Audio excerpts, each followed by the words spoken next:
私はガラティア。アリシューザ。何？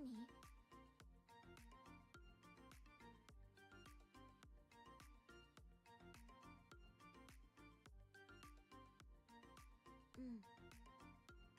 カッシーの休みを邪魔したやつは教育しないと。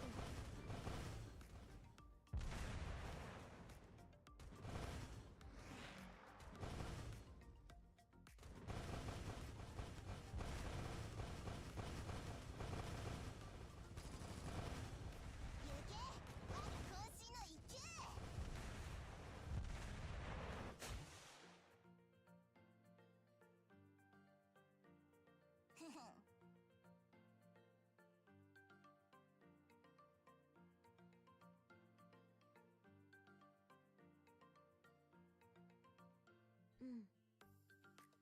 カッシーの休みを邪魔したやつは教育しないと。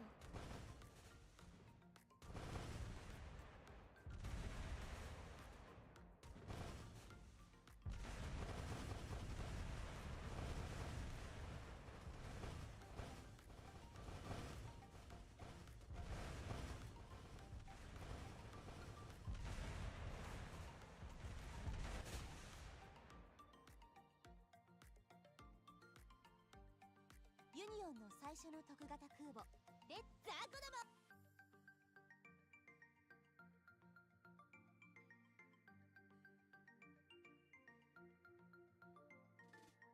行け変化球。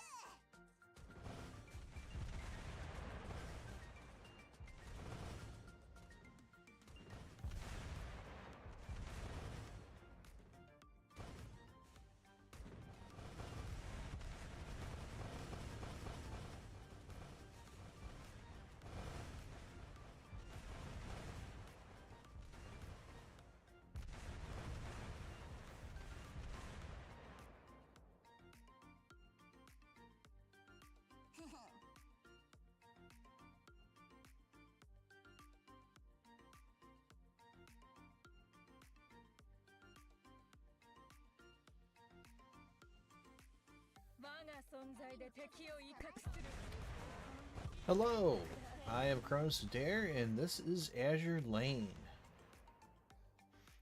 I was on the High Tower event, day 2.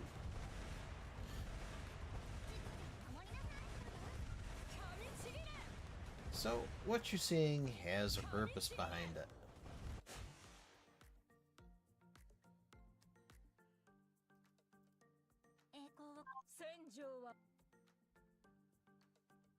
See, while I was off screen, I ground up 10k points and got Trinidad here.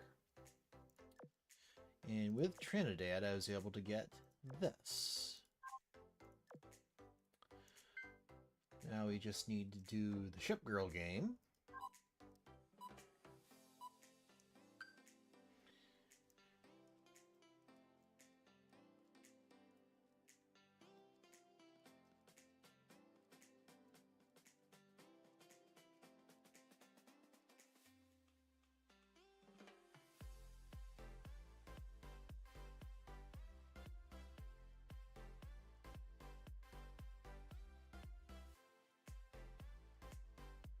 Uh-oh. Oh, no, that worked.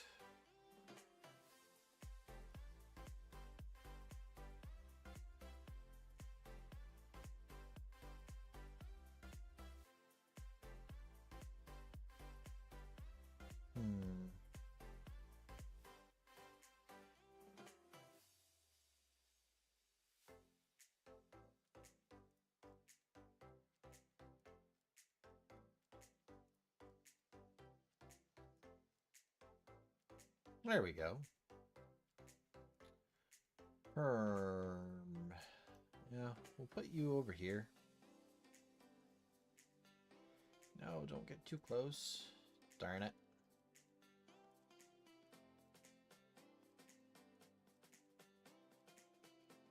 There we go.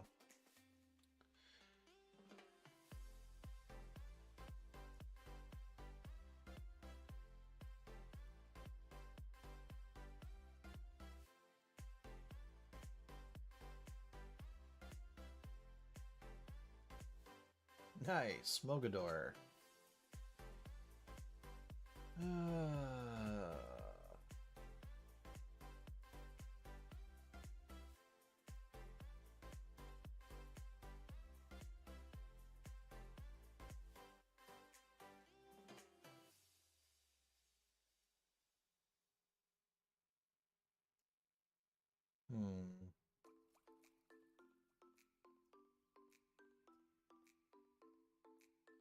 Nice.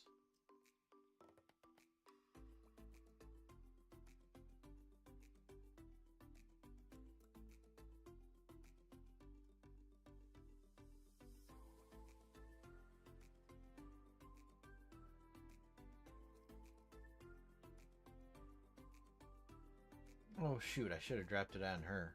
Oh well. We'll go over here.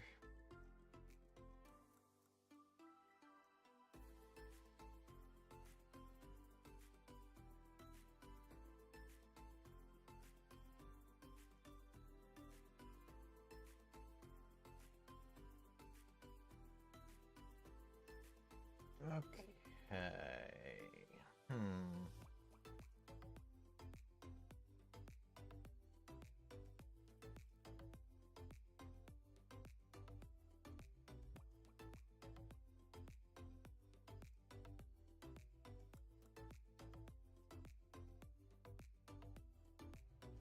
Nice, we got a Taiho.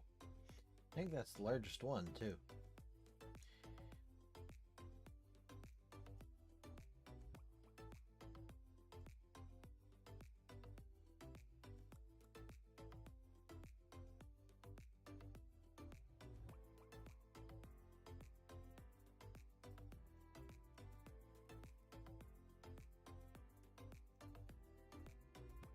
Ah, darn. Okay.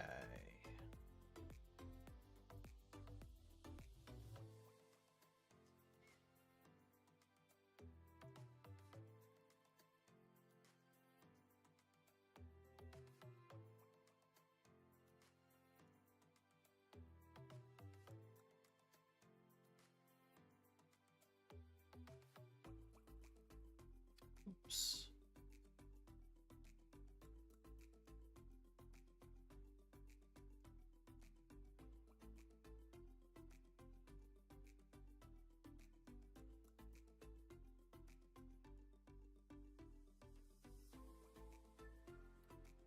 Okay.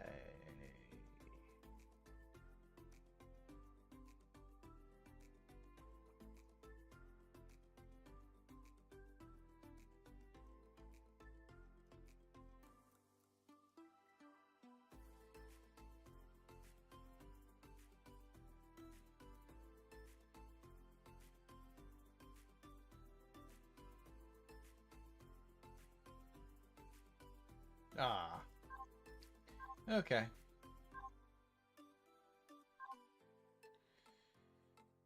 All right. How close? いらっしゃいませ。 All right, I'm 50 off.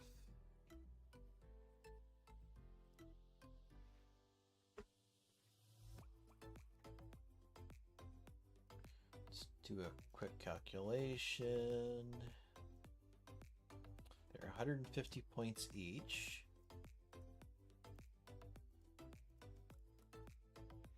$7,500. I think we can do this thing.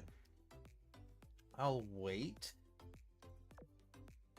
But yeah, we're definitely getting Trafalgar tonight. Alright, let's get into the mission itself. Story time. Episode 1, Usher of a New Age. Okay. Realm of the Never-Setting Sun. Now Governor. General's District. Old Capitol Palace.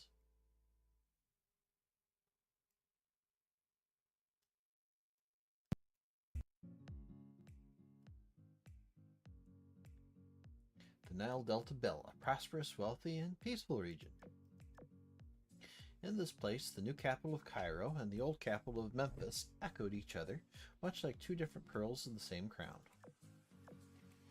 In contrast to Cairo, which had undergone modernization, the rich cultural heritage of this land was still present everywhere in Memphis. Take, for example, the giant galley with a 1,000-year history, still silently moored in its waters. At its bow, a golden-winged lion sculpture was hoisted high, signifying the equally lofty standing of its owner. Miss Governor, your tea is ready. It's rather hot today, so please be mindful of heat strokes. On the balcony of the palace in the old capital, the governor of the Nile looked out across her territory, accompanied by her pet and a royal maid. It's not that hot. In fact, it's a perfect day to sail. Incidentally, are the preparations in order? Adjustments to the mess kit were made last night. The manager said it is in peak condition and ready to sail at a moment's notice. Please be on the lookout for smaller ships in the river. The final supplies are being loaded into the mess kit as we speak. 1 second. There we go. Sorry. Just playing with background music settings. Everything should be ready by lunchtime. Slower than I'd prefer. Peace makes men grow weak. Oi, Cleopatra, the tea. My apologies, Miss Governor. I'll tidy up at once.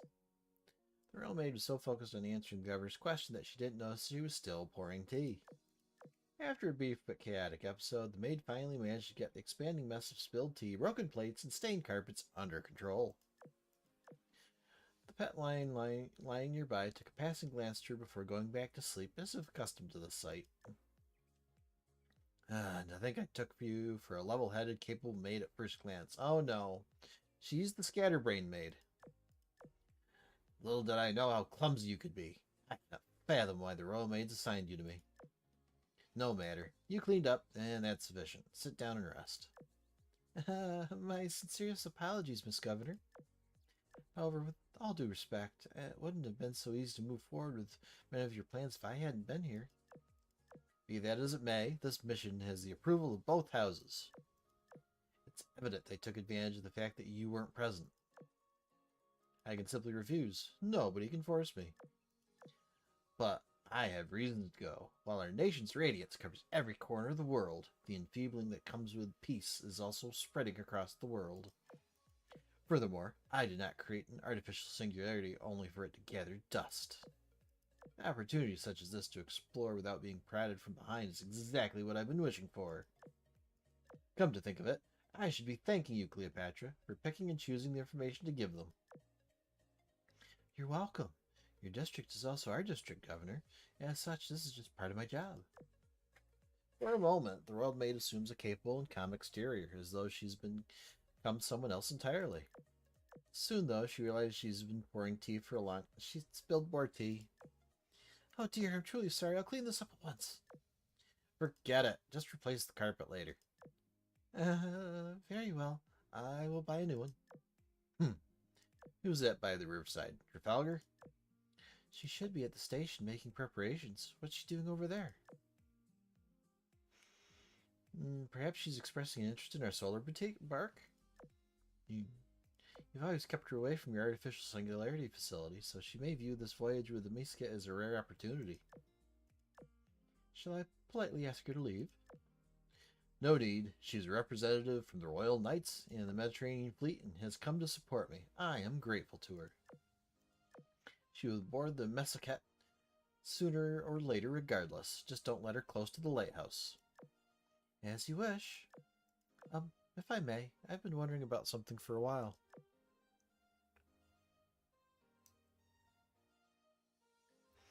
Hey, congrats, it's Ralt here. Glad you got all the ships. While I do understand the reasoning behind naming the Singularity's fixed module Miracle Recreation, Lighthouse of Alexandria, as it has a nice meaning, is there a particular reason why the separation module was named Messaket? It seems a little inauspicious to give it that name to a ship that living people take. That is precisely why it's called that.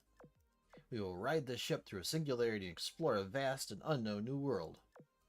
Although there will be hardships, the journey is eternally splendorous and grand. Carrying hope and living for the journey to death. Isn't that Mesquite in a nutshell?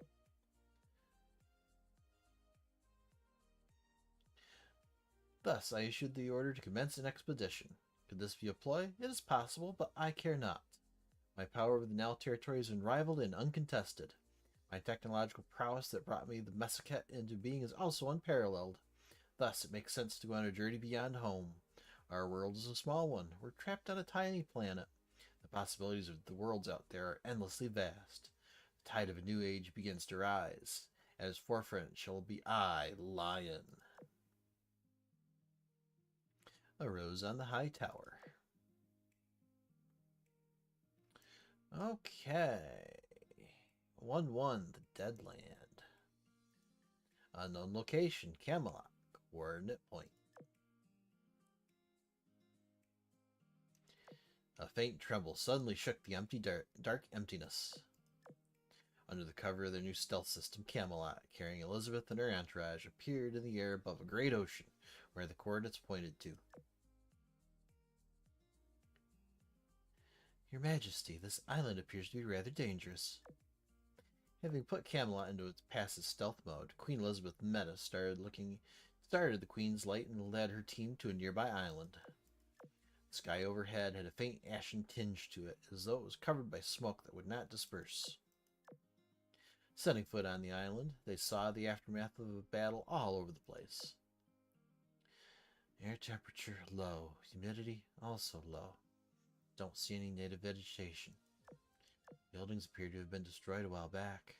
No sign of plant life or even insects in the ruins. There's nothing here but deathly silence. Feels foreboding. There's nothing on the radar either. I believe that we've first of all need to find a continent, any continent. A few islands alone cannot provide us with sufficient grasp of the basic situation of this world. She's right. Shall we leave already? Hold on, Elizabeth. We found something. We ran a high-altitude scan with the train's onboard equipment before exiting. The scan just yielded something. Care to guess what? Surely not the entire world is the same as this island, is it? From the point of view of civilization, yes, it's much like this island. Naturally, it's a different story if you include signals from sirens. Sounds like they engaged the reset. Are we too late? The sirens and signals are far too weak for it to have been a reset. The signals themselves are quite unusual, possibly indicating they originate from modified siren equipment. Whatever the case, those are the results of our analysis. Any second opinions? It doesn't look like a reset. Everything hasn't been cleanly swept away. Sirens wouldn't be so wasteful. Yeah, I think so too.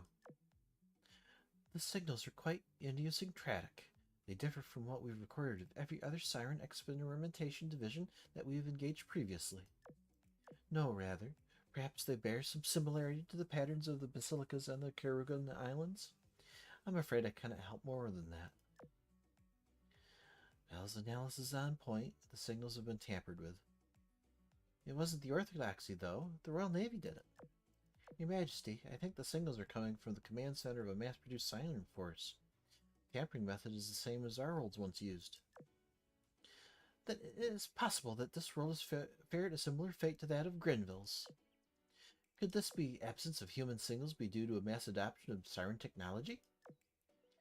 That is a possibility. We are sure to discover something if we search the area where the signals are densest. Phew, that's good news at least. Unfortunately, I have bad news to share. This is a sample I collected from a wreckage in the city ruins. Please have a look. Sheffield Meta returned from her excursion, took out an analyzer, and presented small debris floating inside. It was white and almost resembled some sort of chunk of flesh, yet it also had a luster like marble. Attached to the top of the chunk of flesh was a machine made with an unidentified material. In spite of having sustained devastating damage, the debris still blinked with a blue light. The coloring looks like something I've heard of before. Could it be part of those extra dimensionals that my servant spoke of? I'm afraid that is difficult to determine. I've never seen such a sample from these extra dimensionals, you see. However, based on what I see, I can all but confirm that it was previously part of some enormous creature. Although only low levels of corrosion have affected the metallic part, the organic part exhibits the typical traits of subjective corrosion. Whether it came from an extra-dimensional or not, I advise exercising caution. We could only decode the siren part of the distress signal, so I was sure we were merely dealing with one of those siren experimentation divisions. It seems this will be a lot more troublesome than I'd anticipated. The Mesectet. Unknown location. Mesectet, fixed physician. Dazzling light painted the black sky. The Mesectet had arrived at its destination, a vast ocean, in a literally flashy manner, partly a result of technological limitations and partly a deliberate design decision. Ha ha ha ha ha ha! We've done it! To a new world we have come! This day will go down in history. I dare say it's the landmark moment that will forever symbolize this era. Cleopatra, I trust you recorded my glory for the history books. Of course, Miss Governor. I did not miss a thing. All that turbulence from before made me think the ship would break apart. We're fortunate that nothing bad happened. That we overcame peril is surely proof that we are blessed by God. Should you need further evidence, look no further than our impending success in the mission ahead.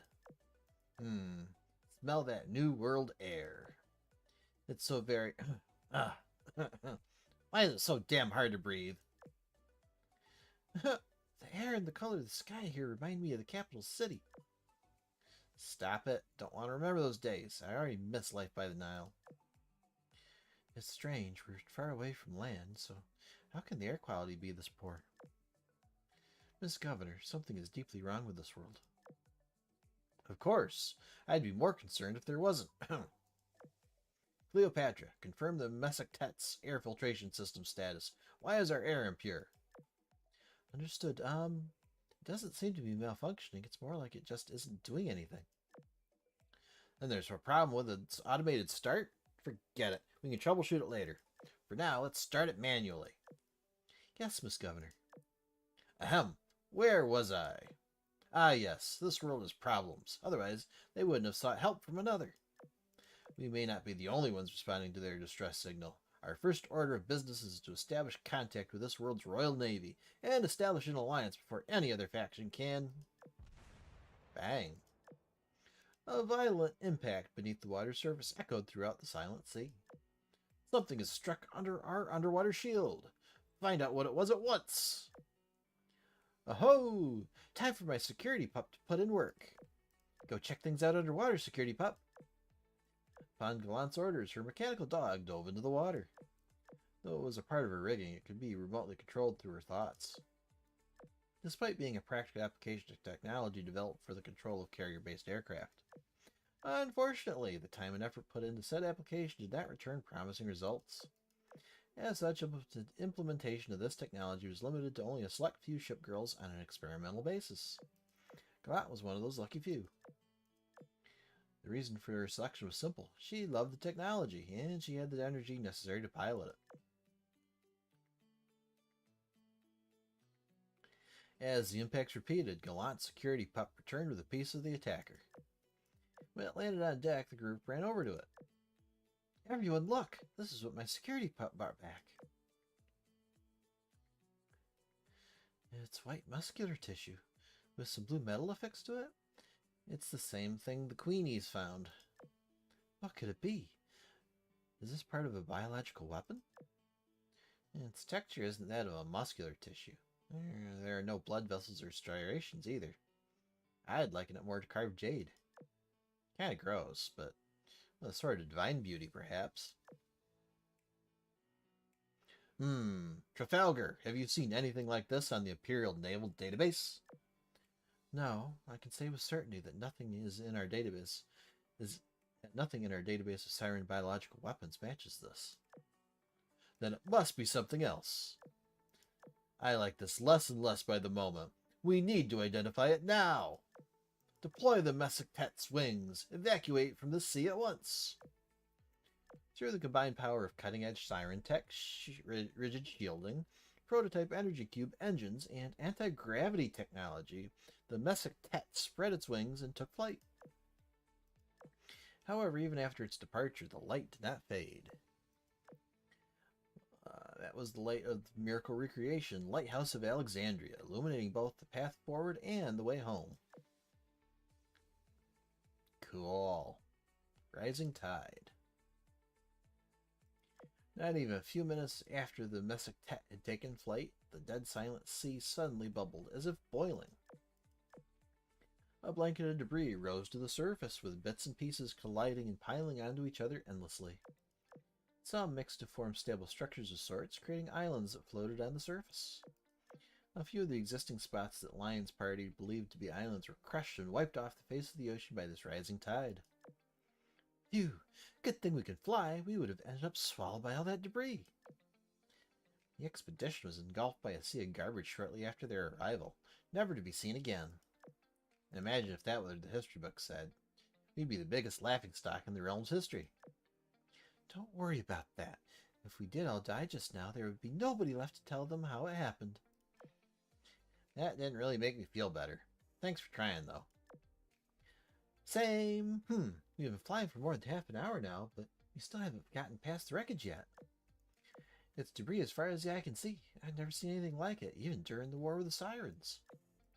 At least we sorted it all out and recycled it. Right.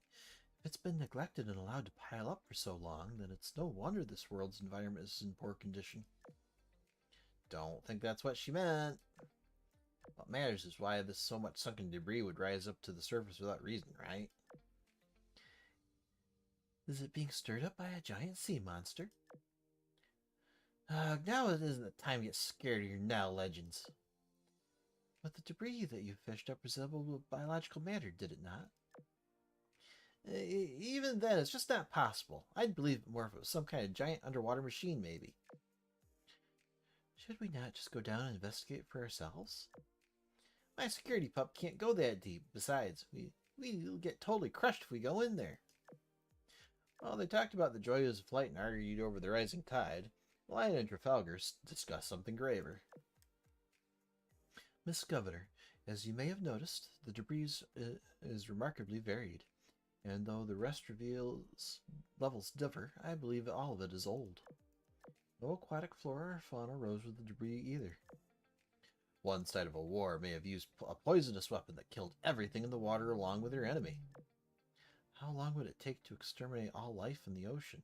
10 years? 20? 50? The distress signal we received made it clear that a conflict was ongoing. Knowing what we know now, either they greatly overestimated their enemy, or it may be the result of a particular space-time hypothesis. You yield the Lighthouse of Alexandria, so you must understand. As in, time flows differently here? We'll have to find the locals and ask them about the situation. Agreed. We're still in a vast ocean, so our first priority is to find terra firma. The skies are gray in all directions, as if someone's put a filter on them. We won't be able to navigate using the stars. Miss Governor, does the Mesoctet have any cutting-edge geolocation equipment that can help us? We do have radars with strong scanning features. If we ascend to a high enough altitude, then locating a continent may be feasible. Using it will draw worldwide attention to us, though. It'll cause more of a commotion than we first arrived. Given the current mess we already face, I mean to avoid using it unless absolutely necessary. For now, let's find clearer skies. The stars will have to do for now. Alright. 2-1. Time flow differences. Unknown location, Queen's Light. After confirming the presence of X's subjective corrosion on the island, Elizabeth Meta immediately ordered everyone back into the Queen's Light. The train rode through the air, leaving the small island behind. The situation is grave. If X-like wreckage has already appeared here, then this world may be too far gone. Elizabeth, chain of plans. Even if that distress signal did come from survivors, there can't possibly be many left. I doubt we have any reason to establish a base or request aid at this point.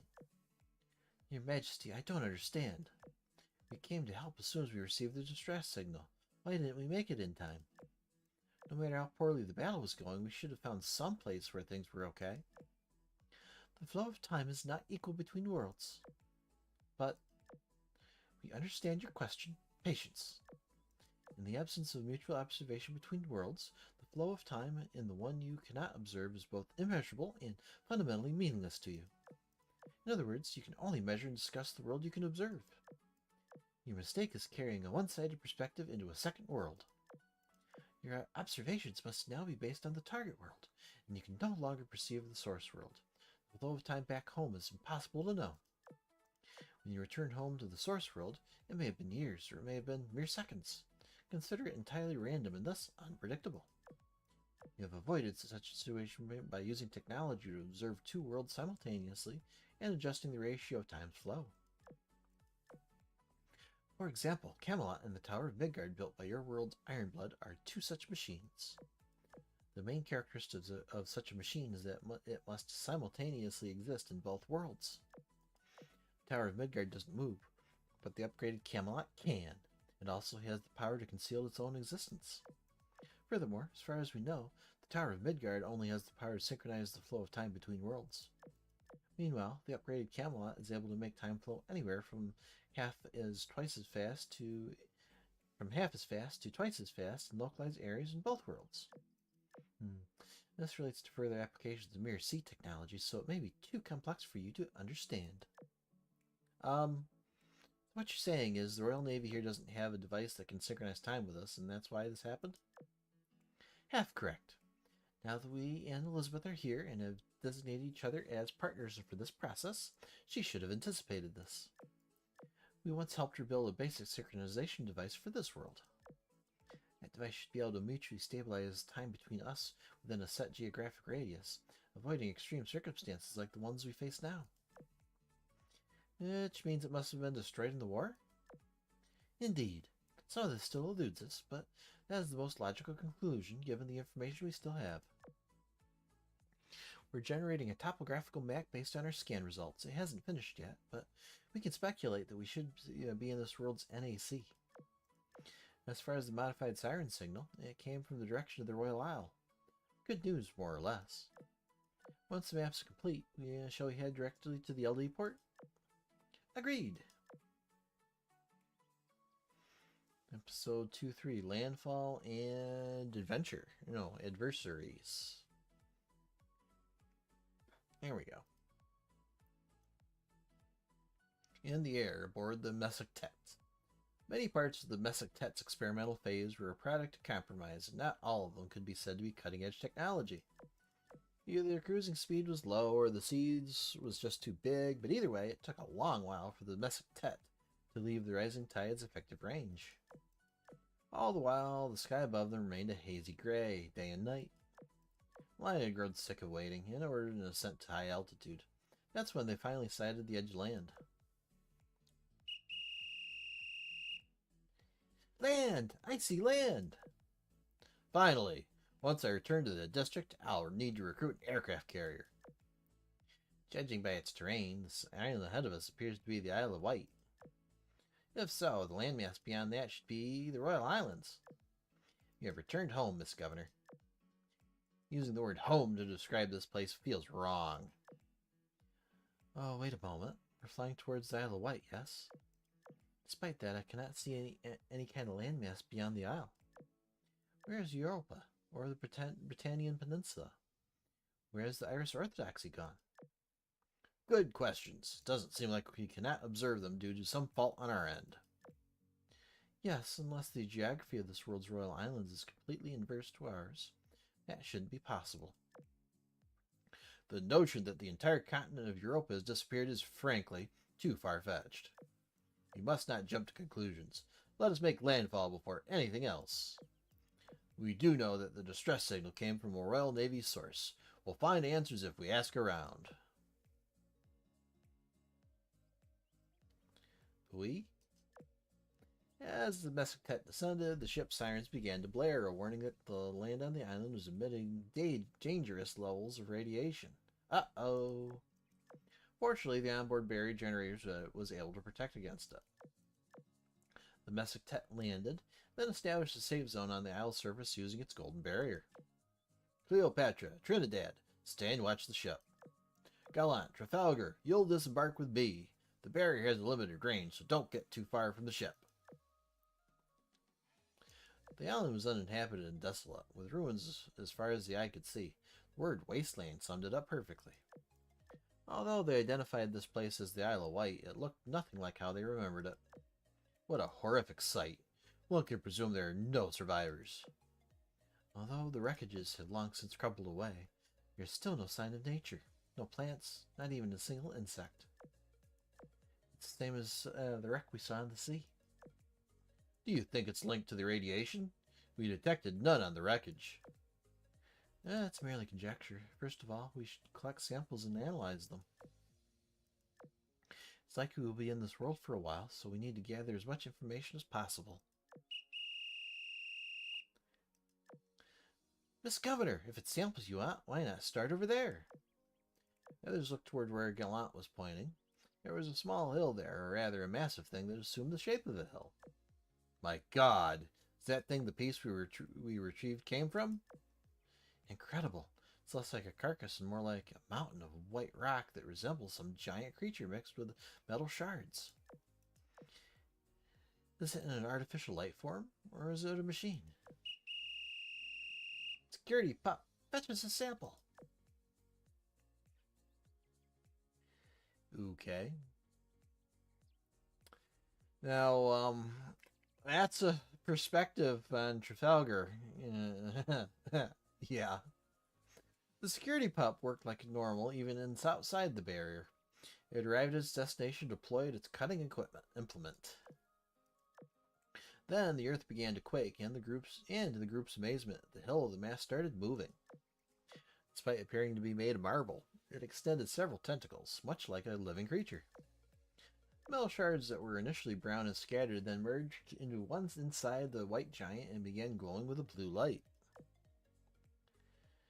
Is that thing bringing itself back to life? Let it, I say. I will test how powerful it is. Boom. Trafalgar fired a volley at the tentacle extending forward. Shells pierced through it and shattered it in the middle. I see. It looks more threatening than it is. The attack seemed to stir something in the alien creature. It swelled like a pufferfish, which made the earth-shattering quaking even more violent. Still moving, are you? Then let's finish it. Trafalgar fired her main cannons again. Yeah, she's got some cannons, all right. No, wait! No matter how big this monster is, it can't possibly be causing this earthquake by itself. Cleopatra, reporting our surroundings now! Miss Governor, there are hostiles all around us trying to revive themselves. Something's moving under the water, too. Please retreat at once for your own safety. I knew it. A moment, please, Mr. Governor. Our enemy isn't all that strong. It's worth engaging at least once. When any appears on the horizon, it's the Royal Navy's duty to face it. No, there are too many of them. Have you and the Mediterranean fleet been getting influenced by the bloody Sardinians? Face reality. Listen to my orders. Cleopatra, prepare for takeoff. Gallant, Trafalgar, come with me. We're retreating immediately. Eyes on the battle. Royal Islands. Port of LD. Rose Tower. War Room. A noble girl sat by her radio equipment, attentively recording and listening. Half a year had passed since she received a response, and she still didn't know where her allies were. Despite that, she adjusted her previously set-in-stone plans to be able to receive guests at a moment's notice. She split her daily communications time between morning and afternoon, and added several new intel receivers. She also canceled her simulations, extended her live combat time, restarted multiple pawn production sites, and gradually expanded the territory under her control.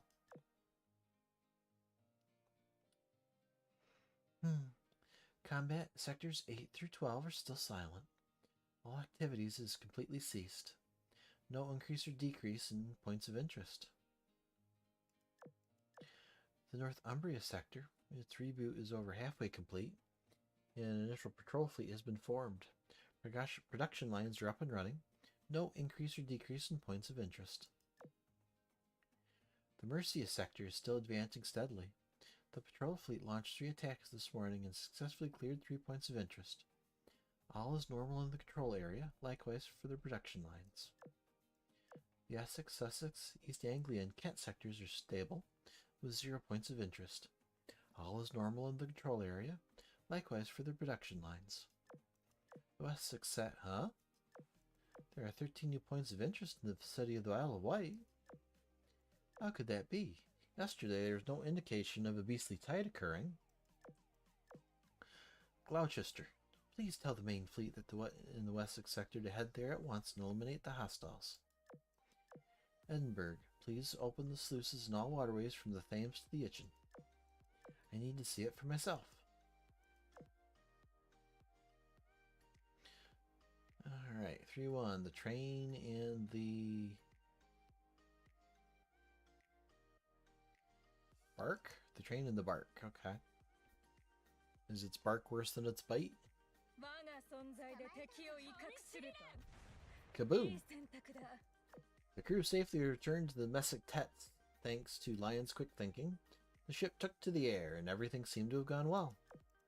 The giant white creatures, however, were not going to let their prey flee just like that. Swarms of flying creatures rose into the air and circled the Mesoctet like a swarm of locusts, chipping away at the shield. This forced them to reroute energy of the shield generator just to keep it up, which reduced their already low speed even further. Kaboom. Miss Governor, we need to land in the water. We're sitting ducks in the air. At least in the water we can fight back. Stay calm. I have faith in the realm's technology. The Mesoctet has an emergency evacuation system. If worst comes to worst, we can still go home. Should it come to that, though, the New World expedition I've yearned for will meet an anticlimactic end. I would hate for that to happen. That's all the more reason for us to land. Then we can fight, and if we start losing, we can just retreat again. No, it's far too risky. No. You're sadly right. I can come back for another expedition, but I cannot come back from death. Cleopatra, calibrate the lighthouse. Prepare for a homeworld beacon as well. And then we'll... With a dazzling light, an opulent train manifested in midair. It flew toward the Mesoctet at breakneck speed and used its tremendous firepower to rip apart all the enemies in its path. The cavalry's here. A train? In the air? Ha ha ha ha! Reinforcements for the world's inhabitants. The darkest hour is just before the dawn. It's quite the stunning train. Miss Governor, if that train ends up in deep water, I don't think we'll be able to help. Whatever happens, happens. Right now, assist them in taking out these enemies. So we're going to land, I presume. Like hell we will. They're airborne and still fighting valiantly. Stay in the air and pound the enemy to dust. Okay.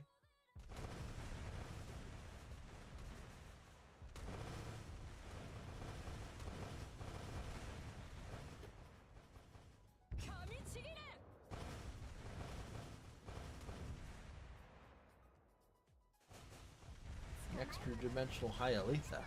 Okay. Kaboom! The Mesoctets and train's combined efforts managed to bring down a significant number of airborne enemies. When Lion determined they'd gained enough breathing room, she contacted the train and they immediately answered. Beep beep. Good evening. I am Queen Elizabeth, one of the original proponents of the Eternal Sun Project. This train is called the Queen's Light. We heard your distress signal and were obliged by oath to come and assist. I'm glad there is still an active resistance here. What's your status? Psst, Miss Governor. She said she's Elizabeth and she claims she came because of an oath. She seems to have mistaken us for the natives of this world. I wonder if this Eternal Sun Project has anything to do with the distress signal in the name of the Eternal Sun. I think they're real allies, whoever sent that signal. They got here before us and their technology is much more advanced than ours. Miss Governor, what shall we do? Hello, do you copy? How strange. It does say we're on the line. Miss Governor, please say something. Ahem. We hear you. Lady Elizabeth, is it? I am Lion, and I serve the realm of the never-setting sun. I am the governor of the Nile in my home world. Good to meet you, Lion. We only just arrived here, so we know nothing about your situation. I want all the information you have about this world, its Royal Navy's remaining forces, and the enemy. Did you just grunt? Is something the matter? Well, you see, we also came here after receiving a distress signal. We know almost nothing about this world, just like you. In fact, we've been looking for someone from here who could explain things. The other end of the line fell silent for a while before speaking up again. This is not what I was expecting. What a confusing mess this is. There's more. You said your name was Queen Elizabeth, did you not? This is my first time meeting you. Alive, I mean. Again, the other side fell silent. What an honor. Your world must have quite a complicated history. We'll have to discuss it another time, though. Since we're both here for the same reason, shall we team up? First, let's deal with what remains of these things, then find a safe place and exchange information. Sound good? That it does. Let us work together. Hang on. So you noticed, yes, a mass-produced fleet is approaching us from the northwest. What are those things in the air? Royal Navy aircraft? Could they be another force that received the distress signal? No, this time it's actual survivors from this world. Come on, then. Let's deal with these foes, then go and meet up with them.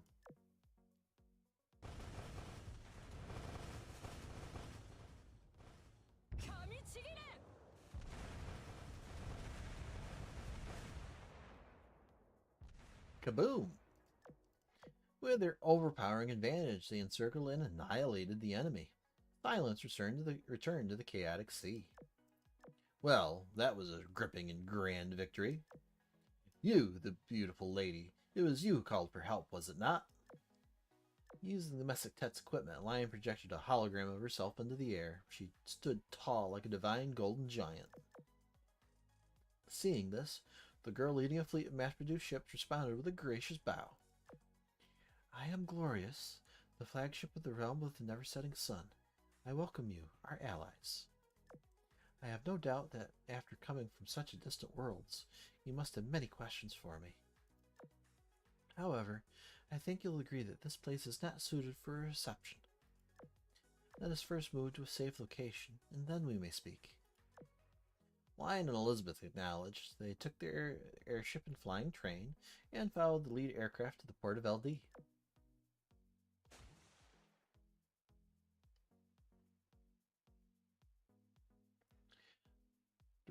Survivors of the Rose Tower. Okay. Gotcha. Lion and Elizabeth's parties were overwhelmed as they flew over the lifeless land. Beloved home twisted beyond recognition. Both sides happened to suggest landing in the Thames for now.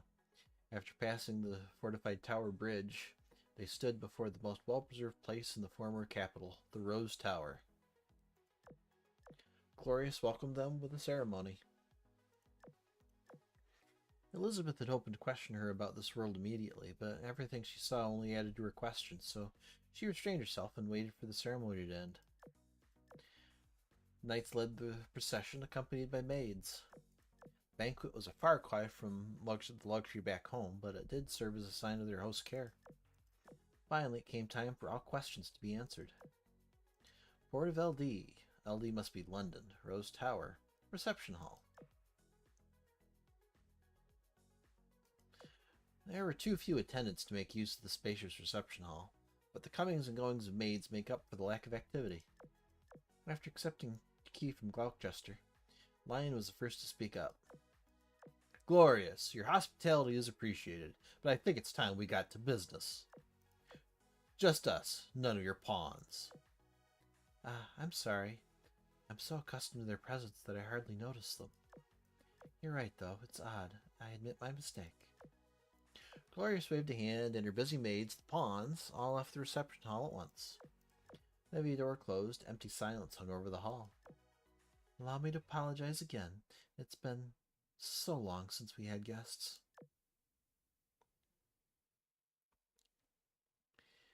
Hang on.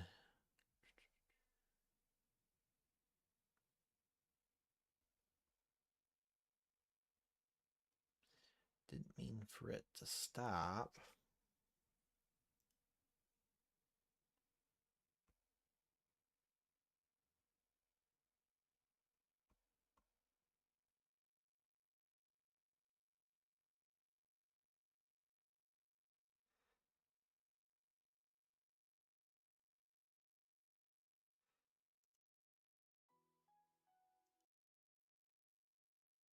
There we go.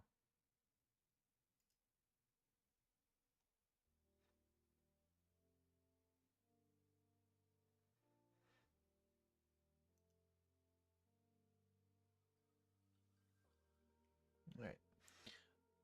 And back to the story. So you've been living stuck with pawns all this time? I'm sorry, too. I should have guessed your circumstances. No, no, it's natural that you all have suspicions, and I was hesitant to show myself to you before, but that was wrong of me. If you have questions, please don't hesitate to ask. I'll start. Glorious, what happened to this world? How long has it been since the distress signal was sent? Are there survivors other than you? What are your military capabilities? You took the words right out of my mouth. I'll add a couple more questions. Where did the continent of Europa go? How did the Isle of Wight get so corrupted? And what do you know about the rising tide? Allow me to answer one at a time. As you've no doubt noticed, civilization was destroyed by an extra-dimensional invasion. It's all gone. Extra-dimensional? Is that what you call those alien things? Yes, one day I awoke to find that the very moon above our heads had become our enemy. The moon? Yes, on the night of a full moon 137 years ago, an earth-shaking boom awoke me. I rushed out to the balcony, and when I looked up it was blue, and it began to rain meteors upon the world. A meteor shower came from the moon? Why? I don't know. Scientists at the time theorized that something had happened to its core, causing unprecedented earthquakes. Those quakes sent debris flying into space, which was captured by our planet's gravity. Sounds less like a theory and more like wild speculation to me. Perhaps. Regardless, the situation made it difficult to probe into the cause. Along with the meteors, the beings that the sirens called extra dimensions appeared. They came out of the meteors and spread their forces at never-before-seen speeds. The first attack by our factions was easily repelled. After that, with siren aid, we built second and third lines of defense to protect 1 second.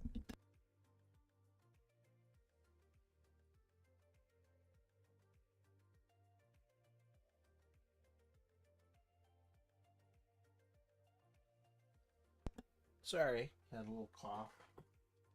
Had to take a little drink. After that, with siren aid, we built second and third lines of defense to protect vital areas. You mean to say that you fought alongside sirens? Yes. Sirens may have internal disagreements, but they've been quite friendly with us. Friendly? Is that strange? Forget it. Keep talking. Well, this foreign threat convinced even the quarreling siren elites to unite. We managed to suppress the enemy for a time, but they were endless and had no sense of self-preservation. Gradually, we were whittled down, and our second line fell. Her Majesty Queen Elizabeth sent the distress signal after that. Our allies fell one after another, and so did the siren elites. In the end, I was the only one left. The Rose Tower area remains under my control, and I can manage the creation of mass-produced sirens and pawns, but this is all the power that I know, all that this world can muster. If things were going that badly, then why did you alone survive? Ever since the sirens used the rest of their power to construct this tower, extra-dimensional activity has gradually decreased all over the world. Around the time it was completed, I still had companions left. The war was long, and while the enemy had weakened, our numbers continued to fall. Although I'm alone now, the extra-dimensionals no longer wield enough power to put an end to me. As for why me, I'm sorry. You're a brave warrior who managed to outlast the war. That's all I need to know about that. Thank you. Regarding the radiation, extra-dimensional radiation was the major reason that our defensive line fell so quickly. We didn't know how it worked. We had to rely on the Siren's purification machines, but those couldn't fully purify it. I later learned that the radiation didn't exist within the extra-dimensionals. It was generated when they attacked. Therefore, as long as we could maintain shields in vital areas, the radiation would not be able to spread. As for the rising tide of debris, we called it the same thing when we first witnessed it. The debris came from many long years of war. It continued to sink to the seafloor without ever being disposed of. We were already too short on personnel to investigate the cause before the first rising tide. We have two simple ideas regarding why. First is that maybe there's a giant extra-dimensional underwater, and that is its means of attack. It must be incredibly powerful if so. We came up with several ideas after that, but none seemed to hit the mark. We fought extra-dimensionals for a long time after all, and never have we seen one so big. Did the Star Beast never appear? Star Beast? An enormous entity that hovers in the sky and shines like a star. I've never seen anything of the like, but if it does exist, then does that not imply the existence of an abyssal beast? It could be a huge discovery. Let's not treat wild speculation as fact. What's your other theory?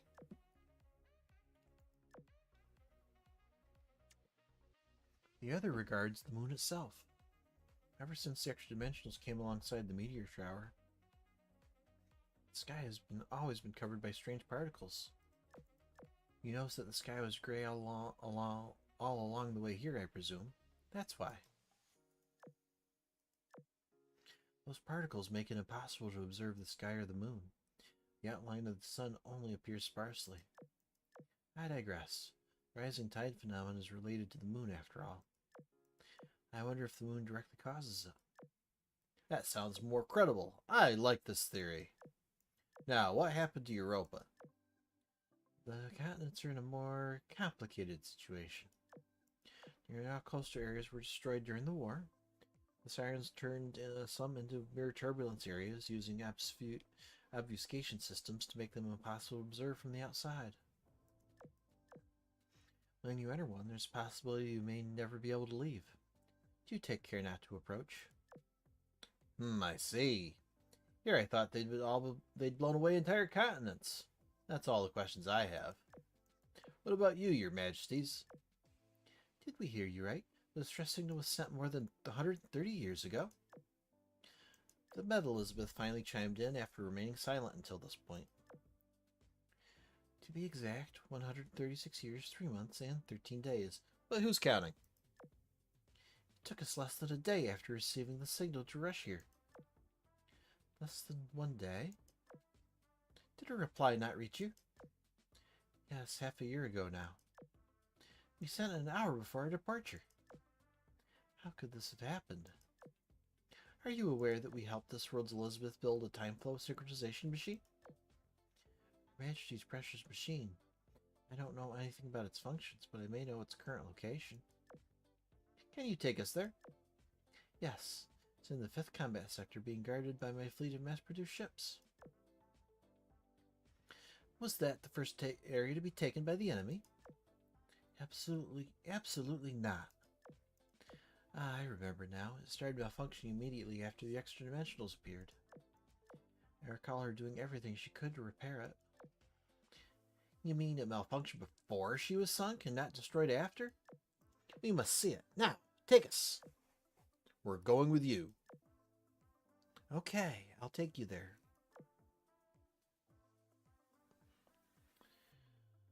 Uh, 3-3, a world without Elizabeth. 2nd combat sector, anti-air defense zone, Queen's Light, 4th car. Queen Elizabeth Meta and company took the Queen's Light in order to reach their destination as soon as possible. Lion's group, save for Cleopatra, who stayed behind to stand guard in the Messick Tet in the sky, also boarded the train. Glorious Meadow was brought into the control cabin to lead the way, while all remaining members went into the fourth car to rest. Whew, what a pleasant train. Feels like being back home again. Using mobile space expansion technology for a train lounge. How exorbitantly luxurious. It really is. Even on the Mesoctet, we only use it in the area where all the critical equipment is concentrated. Ha! You haven't seen anything yet. That technology is but a small part of what makes up these mirror rails. That's incredible. Incidentally, there's something I've been meaning to ask you ever since we met. It may be rude, but I simply need to know. Go ahead. I've got questions of my own. By all means, first question. Are you really Queen Elizabeth? What kind of question is that? Your version of me may be gone, but surely you still have pictures of her. The only times you appear in the history books are as a name. Yep, haven't seen an illustration or anything. I've been to many test sites, and this is the first I've heard of something like this. What do you mean? Does your world draw a difference between the concepts of worship and human? Look around you. Can you not ask such basic questions? Well, you see, in our world, Queen Elizabeth sank in the fight against the sirens not as a human, but as a worship. Those sirens are truly despicable. Indeed. So then, the sirens were enemies in your world and you fought them? Was that the case in yours? More or less. And yet, Gloria said that the sirens were their allies in this world. How is that possible? Depends on the test site. To elaborate would require a long-winded explanation of what the sirens truly are, so I won't. That's fine. We already defeated them anyway. You defeated them? Interesting. So, what became of your world? If I'm not there to lead you, I presume King George V took my place? No. King George V, the warship, was also sunk by the sirens. Those bastards. Excuse me, I should say my condolences. Then what happened? With neither me nor George around, I presume our parliament is in charge then? Correct. Our realm is run by the two houses of parliament. That being said, the two aren't as powerful as you think. Alright, let me make a guess. You introduce yourself as the governor of the Nile. Do you rule in a separatist manner? Ha ha! Separatist. How libelous. I would simply say that my authority is amply respected. Oh, I'm sure, respected. What's your next question? That would be... actually, wait. I'm curious about something. What became of Warspite and Valiant? What about Hood, Illustrious, and Vanguard? Or Duke of York and Prince of Wales? Also, who's the current head of the Royal Maids? Who commands the Royal Knights? That's a lot that you're curious about. From my perspective, this is like looking at the world after I died. You must understand. Wales is the realm prime minister, Hood is the minister of the House of Lords, and Vanguard is the commander of the palace guards. I'm surprised Vanguard's position stayed the same. Hearing about myself from a parallel world is a rather strange experience. Ha ha ha ha! The kind of experience you can only get by leaving your home. Duke of York is the Governor General of the Makeable Monarchy. Warspite is the Governor General of the Pacific Ocean. And Illustrious is the Governor General of the Mediterranean Sea, as well as the direct supervisor of Trafalgar. Governor Generals, eh? I've considered that before. Seems you were the ones to implement it. So Trafalgar works under Illustrious, does she? Is she on this mission with you then? No, however, this mission was supported by both the Imperial Prime Minister and both Houses of Parliament. On the day this expedition was voted on, I happened to be absent, and it was decided that I would be the one to lead it. It was also decided that the Imperial Center and signing governors would provide me with a certain amount of support. Oops. Sounds to me like they conspired against you. Ha! Had I been present, I personally would have volunteered for the task. I will go down in history for this grand expedition. I see. You'll earn quite a lot of fame if it's successful. Heh, precisely. By the way, Newcastle is the head of the Royal Maids, while Royal Oak is the commander of the Royal Knights. Finally, there's Valiant. She's the Governor General of Terra Australis and the Solomon Islands. I've heard she's pursuing a third Governor Generalship. Goodness gracious, That's so like her. What about Belle? Sank by the sirens is a warship. Thus, this is my first time seeing you, Belfast. I had an inkling of that when you said that Newcastle holds my would-be position. Since Her Majesty is no longer with you, it makes sense that I am neither for the sake of the siren script. May I ask a question now? Of course. Alright, were you both together with Elizabeth Meta? Are there two Elizabeths in your world? No, she comes from another test site. I can probably guess why you asked that question. Sadly, the answer is, it's not possible. How unfortunate. What about the other metas? You have enough of them for an entire fleet. Each have their own story, likely similar to that of Glorious. If you want to know more, you'll have to ask them yourself. I see. If the opportunity arises, I will. Ding, ding, ding, bang, boom, boom, boom. Attention, we're almost there. Get ready to disembark. Boom, boom, boom, ding, ding, ding, bang, bang, boom, boom, boom, boom. That's annoying. What an eccentric announcer. Did she change it to Miss D's bloody voice pack? Ah, forget it. Just think of it as some weird sound clips. Come on, let's get off. 3-4. Buds of the New Moon. Okay. Buds of the New Moon. 5th Combat Sector, near target ruins. The group disembarked the luxurious train, stepping back into the desolate world. The ground beneath them wasn't much different from what they'd seen so far, but up in the ashen sky, something new caught their eyes. It was a collection of pupae surrounded by winding, supple-like metallic structures. Each one silently hovered up in the air, as if suspended by invisible strings. What are those? They don't appear to be extra-dimensionals. Glorious! Are they some weapons of yours? Not quite. They are what we call the buds of the full moon. They showed up around the time of the meteor shower long ago and appear exclusively on the Royal Islands. They appear and disappear with no apparent regularity, and when they return, there's always more of them. Okay, what the heck's going on?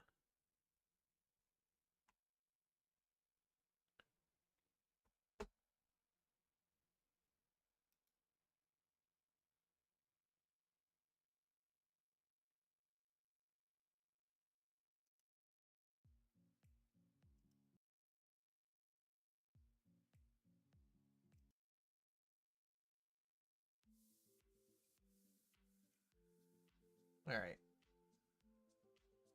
They appear and disappear with no apparent regularity, and when they return, there's always more. Initially, they were just a handful. Now I think they're around 300? We scanned them with the train. Those supple-like casings are likely a safety mechanism, and we have no idea what's inside them. Have you ever tried to destroy them? The sirens tried and failed to destroy even a single one. However, the attempt did cause a devastating explosion that not only obliterated the siren safety bunker, but also flattened the entire anchorage's Scapa flow. As you might expect, nobody dared touch them after that. Despite their intimidating appearance, they simply float there, doing nothing. Putting them aside, over there is where the device is located. This is the 5th Wireless Communications Laboratory. Glorious Meta gestured towards a large building not far from here. Wireless Communications Laboratory? That's a good cover name. Your Majesty perhaps thought it was amusing. Now that I think about it, one could say that I managed to make contact with you thanks to a kind of wireless communication. The laboratory is in rather poor state of maintenance, so it would take a lot of work to search through it. For that reason, I mobilized some heavy obstacle-clearing machines from a forest nearby when we departed. But, for better or worse, the train got here so fast that the machines haven't had time to do their work. Please wait for them.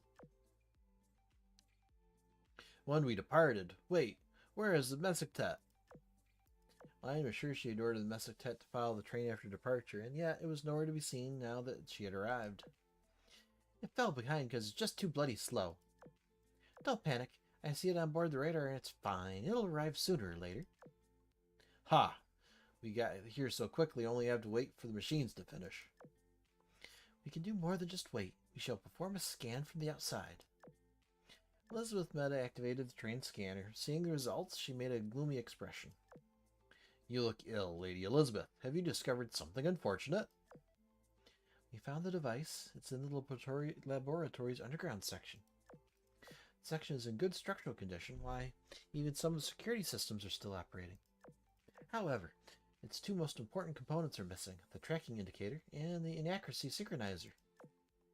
Missing? Did someone damage the device? Yes, and whoever did so knew exactly what they were doing. Those components were sealed inside the device when it was completed. Only its makers would be able to take them out without breaking the exterior. And yet, the exterior is perfectly intact, and the internals are gone. It's little wonder this world Elizabeth couldn't fix it. She couldn't have anticipated such a confounding issue. So the world's hope was destroyed by human hands. Who could have done this? Can you locate the perpetrator? It was 130 years ago. How? We shall try.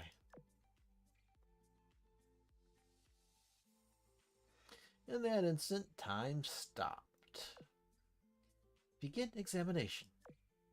All the surroundings expanded in different directions, forming countless overlapping images. Elizabeth Meta hunched forward and began looking for the exact moment the crucial change happened. All right, there it is. Let us see who committed this horrific deed. Her examination continued, but looking around, she saw only nothingness. What? Dun dun dun. Inspecting the whale. Uh-oh. Test Site Beta. Royal Navy. Gate of Avalon. Silver Mirror Lake. 4 hours after the departure of the Queen's Light, Helena Meta and Memphis Meta arrived at the Gate of Avalon on schedule.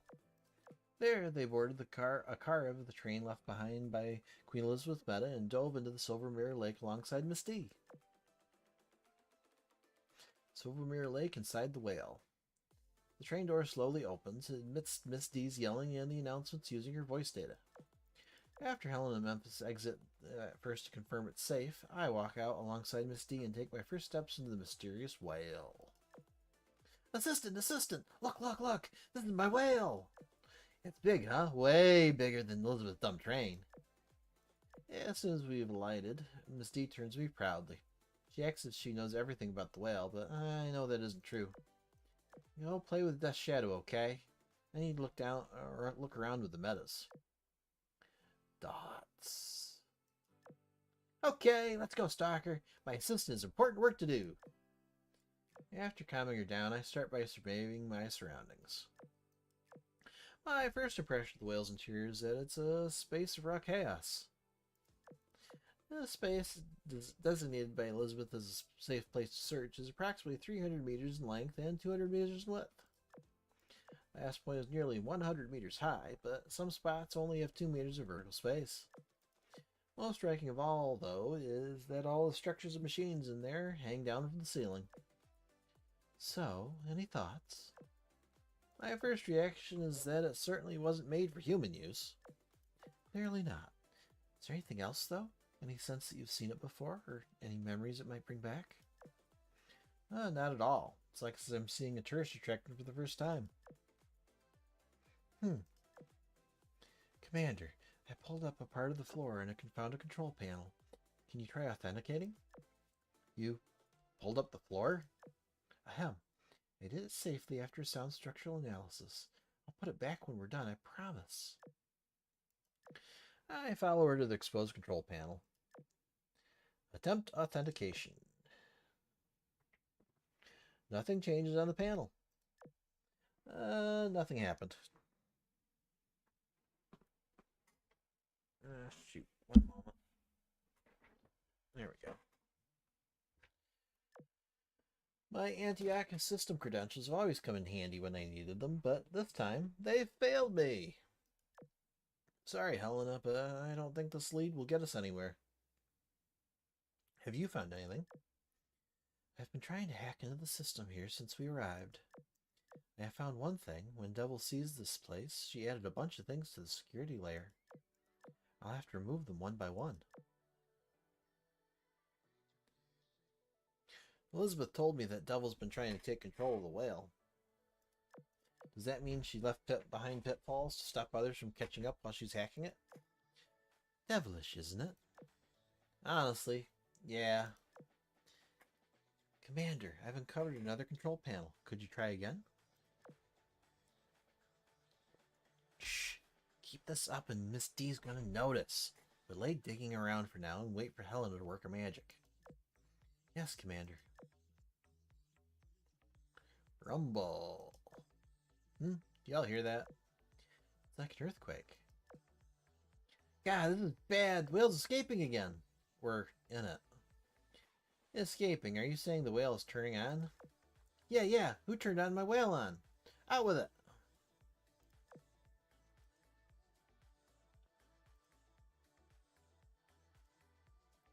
Something is terribly wrong, Commander. We must retreat at once. Oh yeah, we gotta get out of here, or else the whale's gonna take us with it. Rumble. Its struggles quickens, as if desperately trying to set sail for new worlds. As it rumbles, Helena, Memphis, and even the Queen's Light's cars begin to blur as the whale tries to expel them. She's got us. Memphis, stay by me. Protect the commander. Trust me, I was already planning to. Go, compiler. Blue current rushes forth, and compiler appears, equipped with her rigging. Orders received. Protect the commander at all costs. Don't leave your post until you hear from me. Helena. Commander, don't leave compiler's side. I'm going to find you ASAP. The shaking intensifies further until the metas disappear. I can barely feel the presence of compiler and Miss D. And then everything goes silent. The world turns into a pure white. Wonderful. War 1. Danger intensifies. Test site ? Royal Navy, 5th Combat Sector, near target ruins. When Elizabeth Meta began her examination, the world underwent great change. The buds of the full moon, which typically only flickered in or out of existence, began to grow one after another. Extra dimensionals that lay dormant across the world suddenly turned violent. Glory received countless alerts from more than 20 combat sectors all at once. Everyone, the situation is rapidly deteriorating. Extra-dimensional hordes have awakened. The likelihood of a beastly tide has dramatically increased. It's too dangerous to remain. We must return to the Rose Tower and plan countermeasures. Rapidly deteriorating, you say? Is it related to pupae suddenly glowing? I can't be certain about anything yet. Your Majesty, we must ready the train for departure. Miss Elizabeth? Elizabeth Meta did not respond to her address. This is bad. Your Majesty, she can't hear us. It was then that everyone noticed something off about her. Her eyes were closed tight. She didn't react to anyone's calls. It was as if she'd fallen asleep, a deep sleep while still standing. Even I've never seen something like this. Sheffy, what's wrong with her? Her Majesty is in a very distant place. Her consciousness may be temporarily absent. There must be a big secret behind the destruction of the synchronization device. Lion, Glorious, the other Elizabeth is busy examining the destruction of the device, so she won't be able to act for the time being. Let's split into 2 groups. Sheffield, lead the metas to protect this place until she completes her examination. Everyone else will board the Mesoctet and return to the Rose Tower. I trust you'll allow us to board, your governor? I'd be offended if you didn't. You'll leave her alone here? Perhaps she could be transported to the Mesoctet and brought back to the tower? You mustn't remove her. Do not worry, we will keep her safe. Oh, then I'll dispatch some pawns to protect her. Sounds like a plan. Chop, chop, Cleopatra. Land the Mesoctet. Yes, Miss Governor. Descending now. Meanwhile, somewhere in the tower... Position indication jammed again. It must be a magician. I should have kept watch here and had Memphis take Vestal with her instead. Stay calm, Helena. If this is her doing, then the commander's life shouldn't be endangered. Even still, that doesn't mean that there's no danger whatsoever. That insane woman's directly picking a fight with me. No, she activated that trap the instant I left. Timing is too convenient. Devil may not need the whale anymore thanks to her, but that doesn't mean she'll readily give it away to anyone who wants it. A magician's direct interference would change things. I see. That's why Devil kept the inside of the whale under such scrutiny once it was in Elizabeth's hands.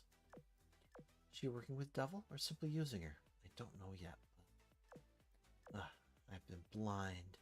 Yet if Devil no longer needs it, she isn't the only one who would have a use for it.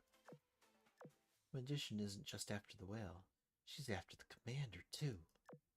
But why? This is awful. I can't sit idly by any longer. I just hope that this expedition can supplement the data missing from the tower's database. I'll need to pass more information on to the Ashes. 5-1, Exploring the Unknown. Once the light fades, I find myself in a wasteland I've never seen before. Uh-oh.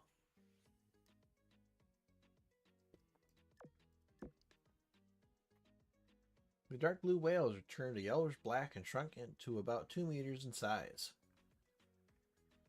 It floats a few centimeters above the ground, making it look like an amusement park ride for children. Hey, assistant, look! I can ride it! I can even fly around on it! My stalker's gone too. This trip turned out pretty rad. Woohoo! Whale flying! Whale flying! Miss D gleefully rides the whale. She apparently sees this terrifying situation as a fun little trip. Meanwhile, compiler, you already built a command center. Your compiling speed is jaw-dropping.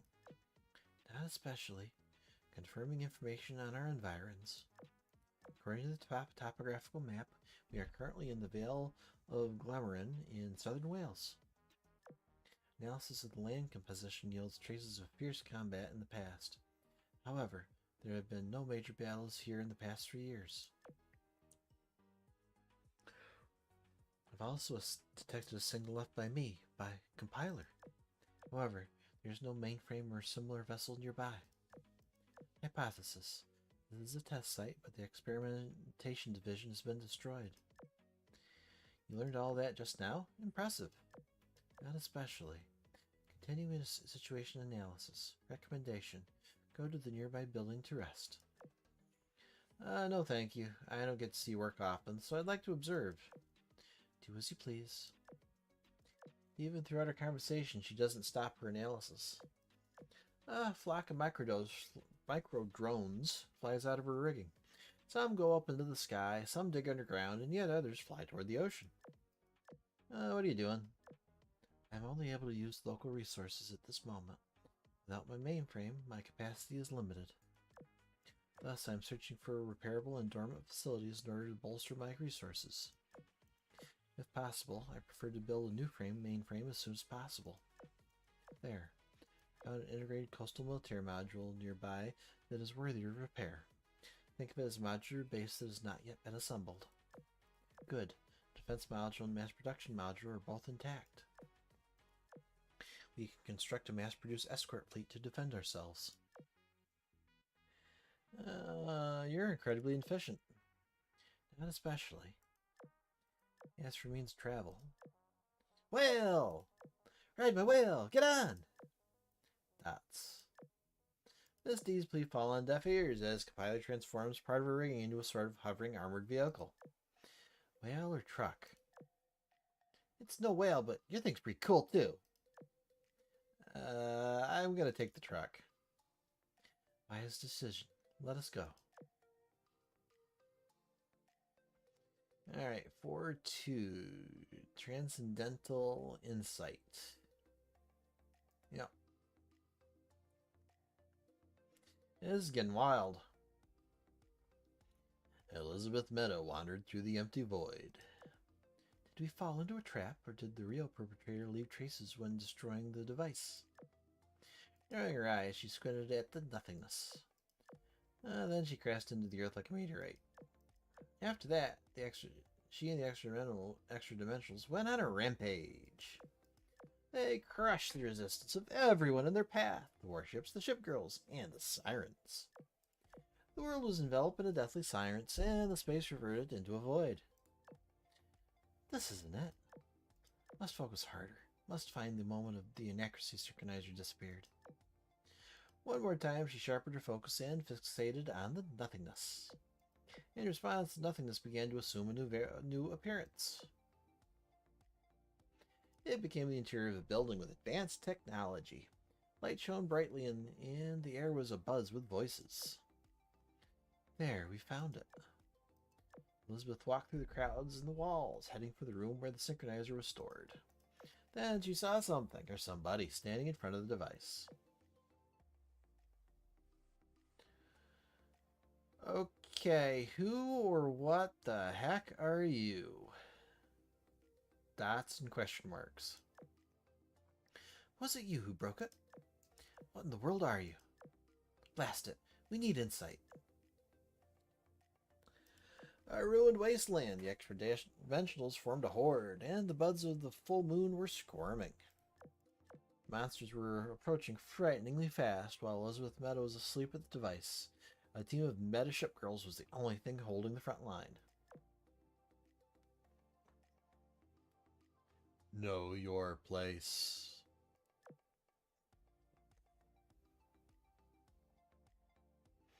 A voice from a higher dimension broke Elizabeth's concentration, making the world fall apart for an instant. The Star Beast? Heh, what do you have to do with what we just saw? Go back. Who do you think you are, giving us orders? Continue with the insight. The ruined wasteland again. Buds of the full moon unfolded their sepals.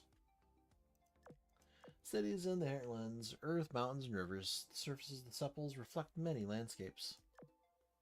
Is each bud its own artificial singularity? Did they activate hundreds of singularities in one world all at the same time? Wait, was that Golden Shine Camelot? And meta vampires there? Is that the other Elizabeth's world? That world with the radiant lighthouse. Is that where Lion is from? What is this? Do these connect to the worlds of all of those who've come here? No, that cannot be true. The light of a firefly cannot compare to the radiance of the stars. Go back. The pressure from the higher dimension pushed on her again. The situation demands it. We must see the rest. We must take a risk. Even a weak firefly can't pursue the light. Insight. Desolation and ruination. Countless wrecks were piled beneath the buds of the full moon. The horde of extra-dimensionals rushed incessantly towards the pupae, only to be torn to ribbons by the entrances of the singularities. They can't pass through the singularities. There was no end to the horde, and their corpses kept piling. This shell of a world was turning into a graveyard for beasts. I am the Star Beast. Shut up with you. Insight. At last, the wasteland had morphed into a world of corpses. Even the sea was turned white with their remains. Time passed, and eventually something changed. A new adversary was born amongst the wreckages. It rose from the heap of extra-dimensional corpses and charged at the buds of the new moon. This time it passed through in one piece. One by one, the many scenes reflected in the buds were reduced to silent, dead barrens. What is that? Some sort of new mimic entity? A mimic entity? It's born from the wreckages of the extra-dimensionals? Is it the future that awaits this world? Was its fate sealed the moment the synchronizer was destroyed? X, no. It's... Could it be? Insight.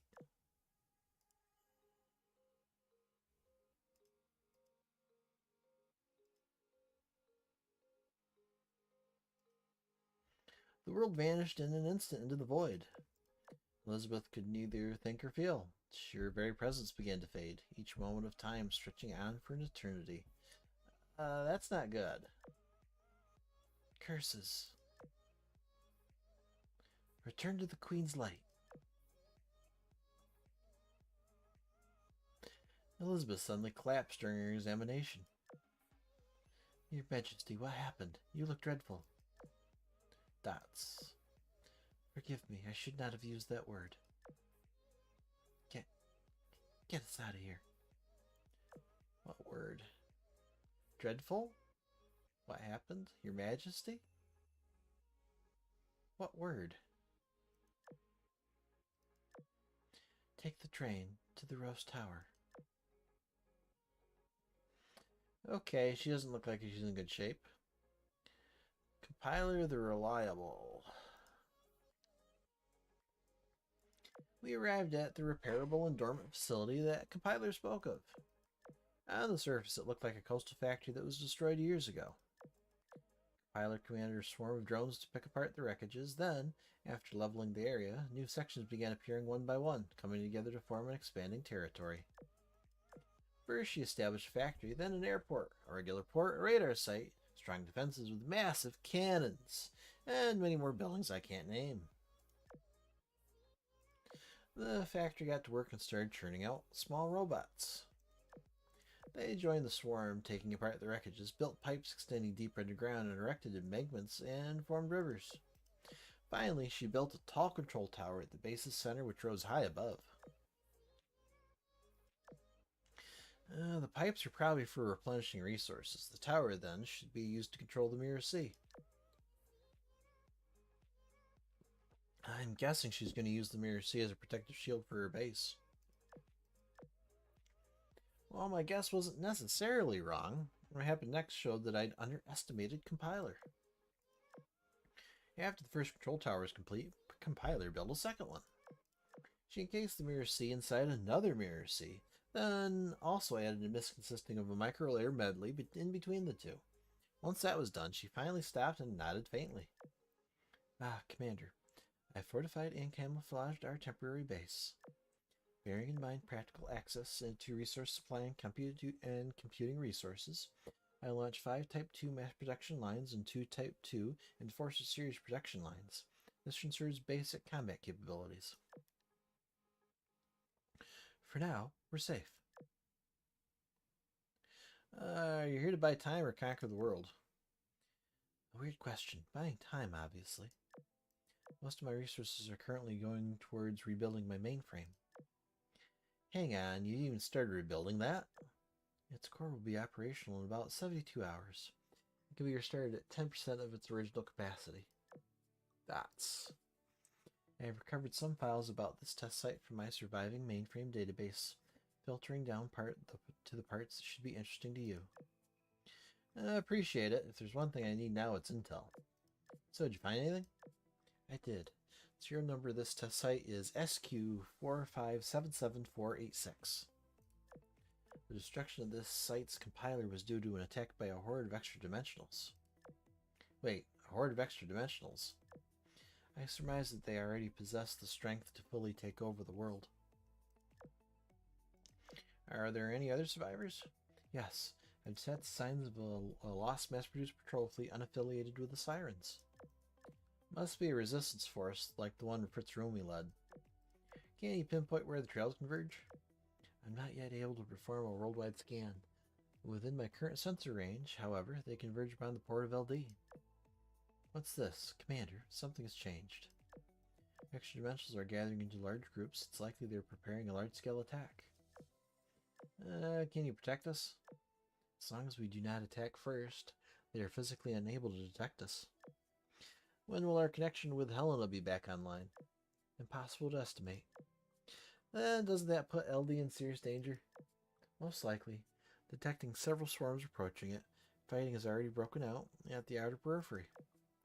Then we should go and help them. My orders are to protect you at all costs. This takes precedence. I still want you to help. If you insist on sending me to help, then wait until after the 72 hours have elapsed. Even with only 10% of my original capacity, I'll be able to deploy more powerful weapons and create a path straight from here to LD. That's too long. The survivors might not hold out for that long, and even if they do, they'll suffer heavy losses in the process. We have to go to LD and rebuild the line of defense. The transport process is very risky. I do not recommend it. What's that? You're not going to listen to the assistant? Who do you think's in charge here, huh? Assistant, the albino fabricator here won't take you. My whale and I will do it. I'll take you wherever you want to go. Albino fabricator? Yeah, that's right. Yeah, if you're going to do it no matter what, fine. At least wait 2 hours, though. I need that long to prepare the transport. All right, thank you. No need. I'm only doing what I must. 4-3, a different Royal Navy. Port of LD, Rose Tower. Lions group arrived back at the base at the Rose Tower with a Mesoctet. Glorious ran straight for the war room and began commanding the counterattack across all combat sectors. It reminded Elizabeth and Lion alike that the Royal Navy of this world was completely different from the one they knew.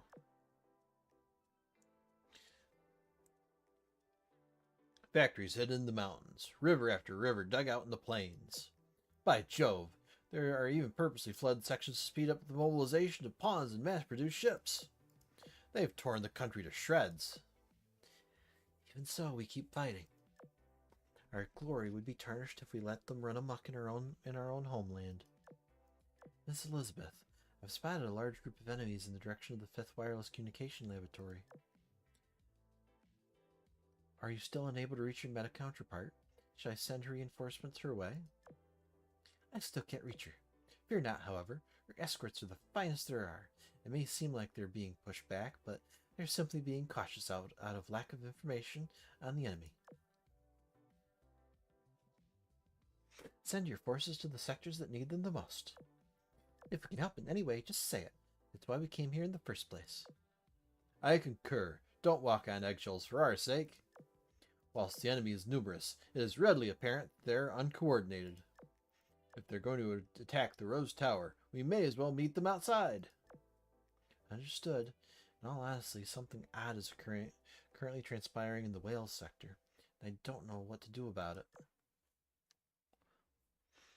The Royal Islands are presently divided into 12 combat sectors. Most of my forces are concentrated in areas 1 through 6, the ones surrounding the Rose Tower.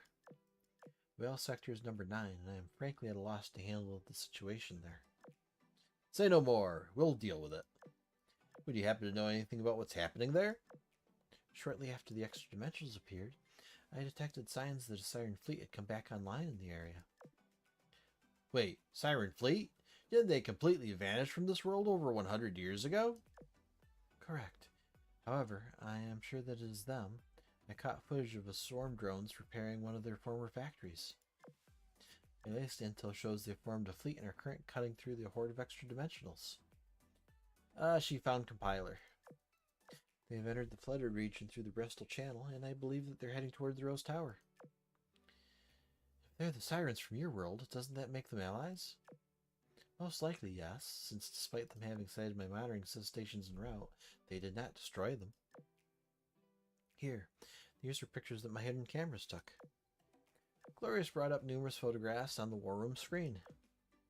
Yeah, those are Sirens for sure. Judging by their make, they're mass-produced ships and enforcers of the Type 2 variety. What the? Is that a baby whale among them? It's adorable! Did you say a baby whale? Your Majesty, doesn't it greatly resemble the stuffed whale that Miss D has? Also, while the picture's rather blurry, isn't that the outline of Miss D herself riding the whale? What in the... This is bad news. Lion, start the Mesoctet at once. We must go support them immediately. First time I've seen you this dressed. Is that little whale an acquaintance of yours, Lady Elizabeth? I'll explain on the way. There's no time to waste. All right. Your destination is an active combat zone. Are you sure you want to take the Mesoctet? I'll set it down in the water before we get there. If we're going to fight, we'll do it on our home turf. Wise decision. Cleopatra, ready the ship. We're setting off. Understood. Ooh. Look at Trinidad riding the lion. And she looks very smug.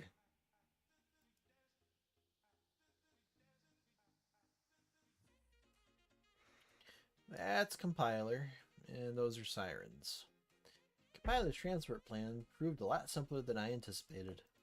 That being, after 2 hours of prepping as best she could, she'd take the shortest route to the port of LD, charging through the enemies on the way.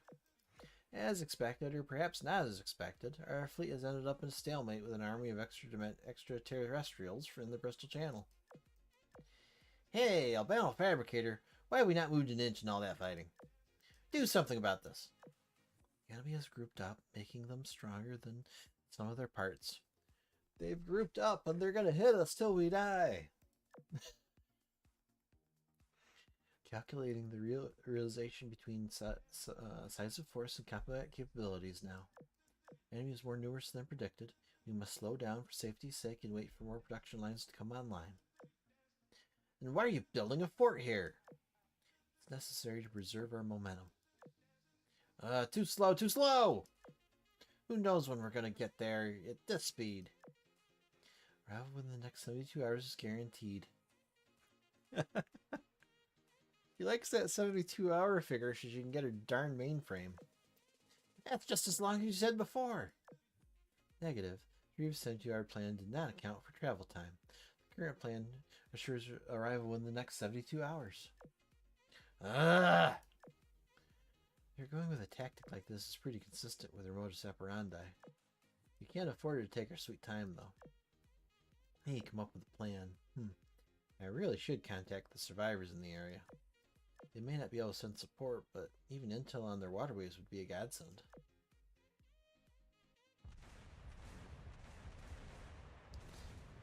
So we're fighting as sirens. This is different.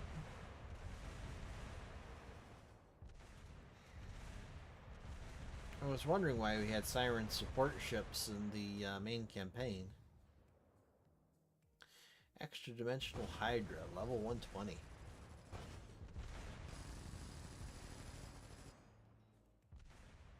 Kaboom! Commander, status update. A third force is approaching from the northeast. The northeast must be local resistance force. From what I read in your files, the sirens that stayed here had an alliance with the previous local powers. Is that correct? Yes, without doubt. It's possible that they think we're their former allies who have come back to life, so they sent reinforcements our way. I wasn't sure whether to reach out to them. I guess they're making the first move now. Whoa! Look, Assistant! There are golden lions flying in the air! What? Golden lions? I turned my gaze upward to see no lions of any kind, only flying units engaged in combat. How'd you see lions? I don't know. I just noticed I saw them. Fine if you can't see them. I'll go call the lions over. Well, take off. Okay.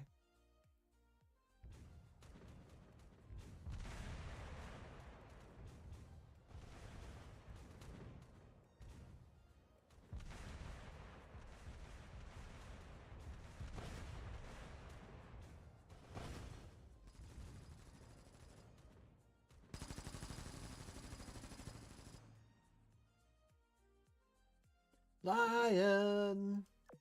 Hey, big glowing lion with wings! Yeah, Trinidad, it just me or is that whale down there charging?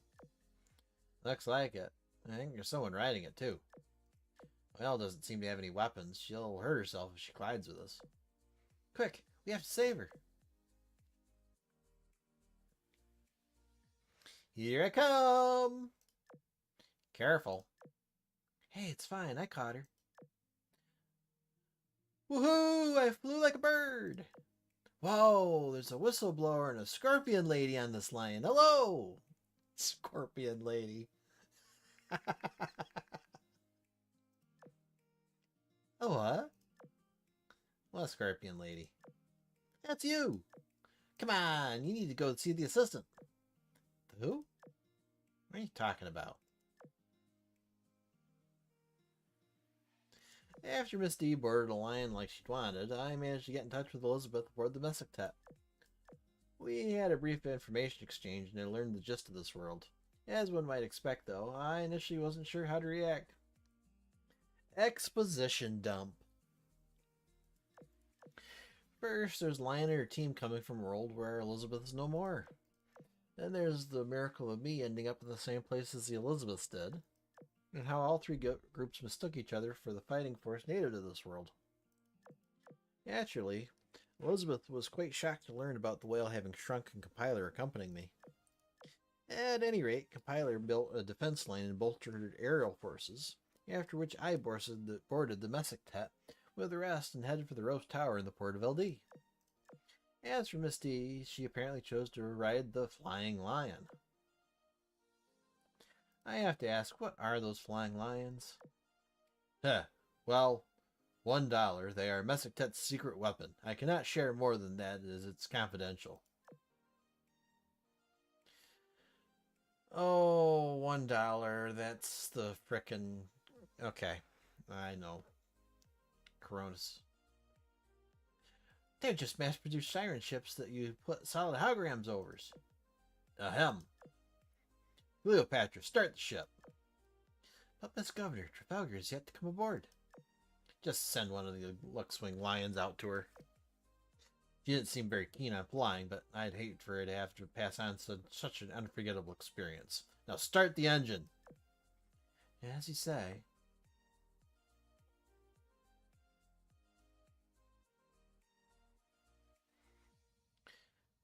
6-1 invasion plan.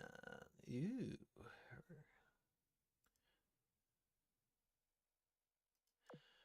The Mesictet's thorn-like, winding metal structure retreated, a curtain of orange light lifted, and the Mesictet finally landed on the Rose Tower. I did not see a welcome party of pawns like Elizabeth had described, no doubt due to the dire situation on the front.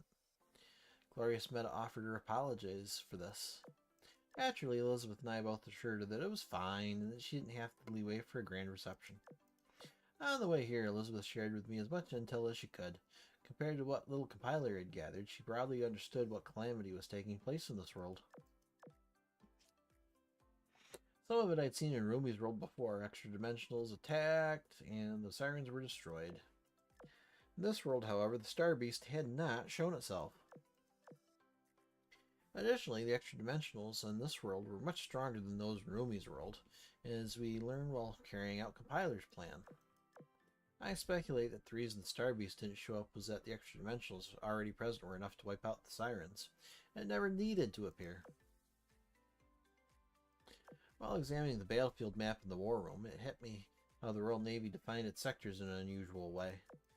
The map didn't use the modern-day regions of the Royal Islands, but rather the ones from the Heptacry period of its history.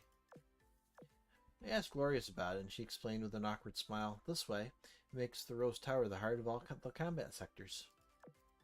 Indeed it does. The Rose Tower is the core of this world's resistance force, so it only makes sense to divide the areas of operation around it. She has been fighting like this for 100 years. She fought until she was the last one standing. If that isn't emblematic of her name, I don't know what is. Sometime later, the Queen's Light also landed by the Rose Tower, carrying Elizabeth Meta. She had some rather concerning news to share. The buds of the full moon were going into bloom one day, which would open a tunnel of singularities connected to countless worlds. Yeah, that would be bad. X's mimic beasts are born from wreckages of extra dimensionals, and they will eventually push through the singularities and bring destruction to all those worlds. Two especially notable worlds are linked to the singularities, Tessite Beta and Lion's home world.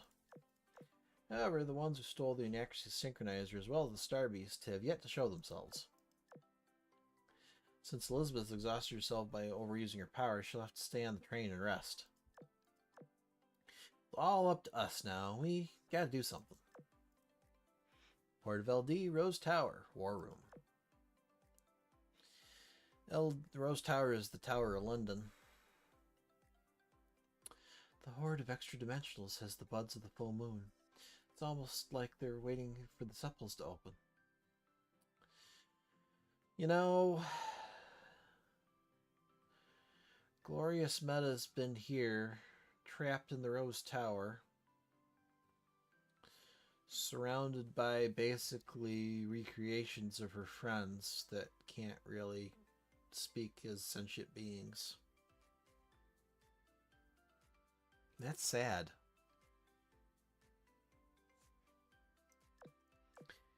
It's proving rather probable that what Miss Elizabeth Meta said is true. I never would have thought there existed something even more terrifying than the extra-dimensionals. Worse yet, these foul creatures will invade many more worlds through the buds, wreaking destruction on your homes as well. I'm truly sorry. I did not anticipate that I would embroil you in this disaster. Do not be sorry. We are sworn allies. Nobody has said the buds cannot be destroyed. We need merely destroy them all before it's too late. The collateral damage that stopped you from destroying them before no longer matters. In fact, it may help reduce the enemy's numbers. How many buds are there across the Royal Isles? Can we even be sure that this is the only place where they exist?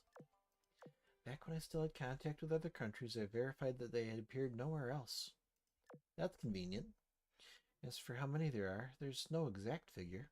I don't have many monitoring stations across sectors 8 through 12.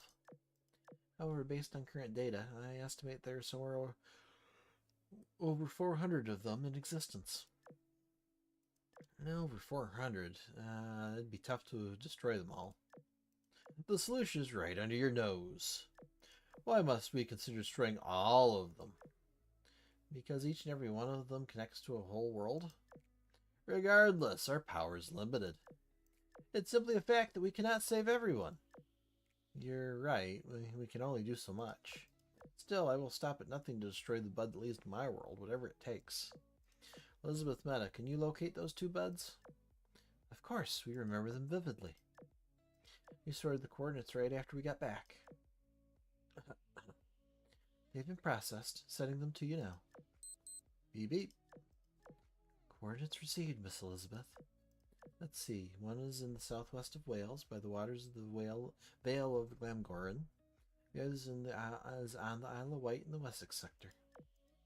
It's close to the location where you first arrived. Vale of Glamgoran, that's where Compiler erected all those structures. I don't need to worry that much about the bud there.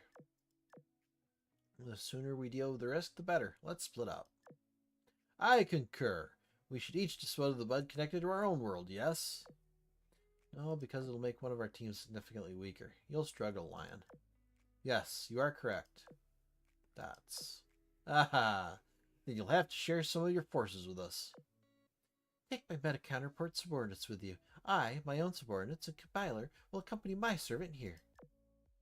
No, your group shall go with Lion, whilst we will come with the commander. We are the only one able to pilot the Queen's Light. Going separately from us expands your selection of tactics. You're right, I overlooked that. Alright, servant, you go with my meta counterpart. I will bring my followers along to support Lion. Good, now that we have two balanced teams. Ideally, we should bolster the Rose Tower's defenses as well. For all we know, the Star Beast might show up out of nowhere. Hunter, you'll stay behind. Roger. Glorious, tell me if I can help with anything. Much obliged. And so we split into two groups and boarded the Queen's Light and the Mesoctet, respectively, and departed from the Rose Tower. Elizabeth, Belfast, Vanguard, Renowned Meta, and Repulse Meta will provide support for Lion. Meanwhile, Elizabeth Meta will be accompanied by her subordinates along with Miss D, Compiler, and me. This will be my first time in combating both Sirens and Metas at the same time. It sure sounds like the kind of lineup the United Council fought X with. Alright, time to take these mimic entities head on.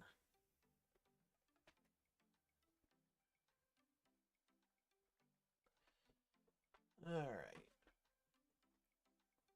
So I need to take a brief AFK. I will be right back.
Alright, I am back. On account of its proximity to the Rose Tower, the Wessex sector has always been firmly under Glorious's control. Furthermore, since almost all the extra dimensionals were moving toward the buds of the new moon, the airspace between here and the Isle of Wight was comparatively clear.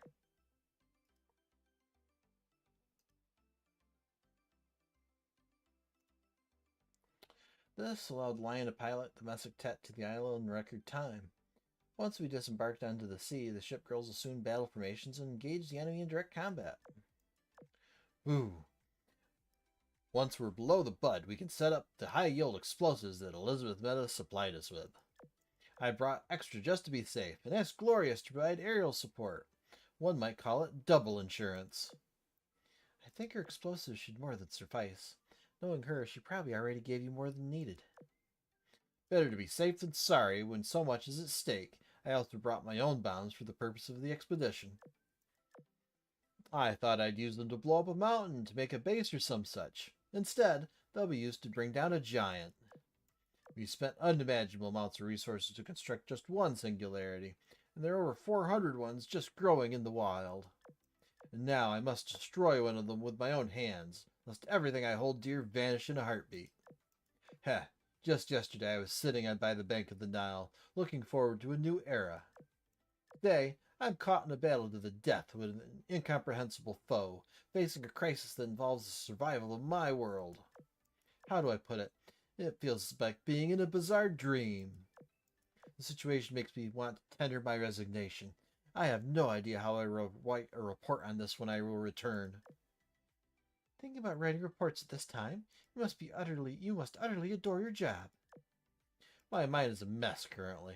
The only way I can calm myself down is by thinking about work. You seem like you're used to high-stakes situations such as this, Your Majesty. Care to share some nuggets of wisdom? Me? Do I really look like I'm taking this well? Perhaps I am. I've been through so many life-or-death battles that I stopped counting. Everyone's life is different, so while I can't give you any advice on dealing with stress, I can share my mindset with you. My homeworld was a siren test site. It was also a prison we couldn't leave. Sure, a prison where you'd be fed and clothed, but there was danger everywhere if you took one step outside.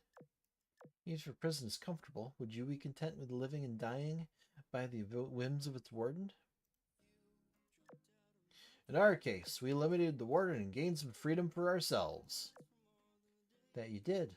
Now, are you going to let your world be destroyed by an unknown danger, like what happened to those reflected in the buds? It's dangerous outside the cage. We all knew that, but now we have freedom. And with freedom comes the right to choose. You can learn about your enemies, you can grow stronger, you can explore the unknown, you can keep chasing after hope. One day, you'll have gone through the true danger, and then a glorious future won't seem like a pipe dream anymore. Do you know what I mean? A noble perspective. Thank you. I think I can picture the outline of that report now. Glad I could help. As for the distress signal we both received. What about it? The signal received contained a message in the name of the Eternal Sun. What is this Eternal Sun? Is it some sort of code word in your alliance? Something like that. According to my other self, it's a plan to recruit allies from beyond worlds of our own, the Eternal Sun Project. And I would like to formally request to join. I want to be part of this project. Do you mean as a representative of your country, or in your capacity as the governor of the Nile? I'm not sure yet. For now, the latter. That can be arranged. As to be allies, I naturally have no plans of meddling with the affairs of your world. You're permitted to join the Eternal Sun Project. Alternatively, we can form a temporary alliance. However, I ultimately do hope to establish a formal alliance with the entirety of your Royal Navy. You see what I'm driving at, don't you? Of course. I pray we can form a cooperative arrangement. Good. Since we're true allies now, I want to ask something that's been weighing on my mind. You said you defeated the Sirens. Does that mean you destroyed all their mainframes? Like the one under the ice sheets in Antarctica? Did you deal with it? Uh-oh. Meanwhile... Unlike the well-defended Wessex that Lyon's team was passing through, Wales and Cornwall had almost nothing in the way of allied forces stationed there. Not only would fighting there be extremely dangerous, but it was also impossible for the Queen's Light to cut through it to our destination. Silver lining was that we had more than enough firepower. Near the bud of the new moon. The combined onslaught of the sirens and meadows was ruthless. The extra dimensionals were forced to fall back. Soon after, we'd reached our destination below the bud. That's a lot easier than when I fought alongside the Ironblood's resistance. We got here fast this time. Good job, Albino. Dots. And you, Elizabeth. Good job on you, too. Raising us now, are you? Stop being cheeky, lest we spend your snacks. No, I'm sorry. How are your wounds? Just fine. There's yet to be any sign of the bud opening, but anything could happen. Keep your guard up and let's go. Your Majesty, Compiler has begun placing the highly yield explosives. Are you sure bombs will really do the trick? It's hard to tell how durable the inside is on account of how well isolating the sepal is. However, based on the destructive power of her weaponry in previous missions, we think it'll be more than enough. We also have a backup plan of bombarding the bud from a distance with the train's weapons. You need not worry. So much is on the line here, though. I can't help but worry until it's been thoroughly destroyed.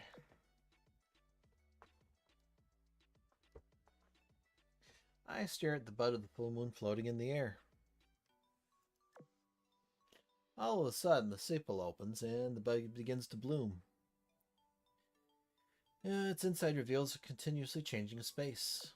The very next moment, Misty Whale just as suddenly grows rapidly in size from 5 meters to 10 to 50. The whale leaps into the air, Misty still riding it, and charges straight into the center of the bud. Okay.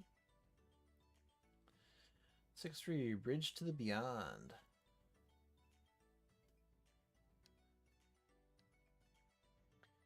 The world is vast, dark, without bound. I feel as if I weigh nothing, and Misty and I are sucked into it. What in the world? Where's Misty? I frantically search my surroundings and find her floating alongside Death's Shadow nearby. Wait, I'm floating? It feels as if we're soaring through the void along the whale. My mind isn't being torn away from me or dissolving into the void. Is the whale protecting me? Whatever the case, where are we going? I try calling out to Miss D, but she doesn't react, as if she's deep asleep. After an unknown stretch of time, stars finally begin to dot the empty blackness. Buds bloom, various fragments pass us by. Among them I see Fritz Rumi. She's leading a resistance fleet to take back lost homelands after the repair of the purification device and the defeat of the Star Beast.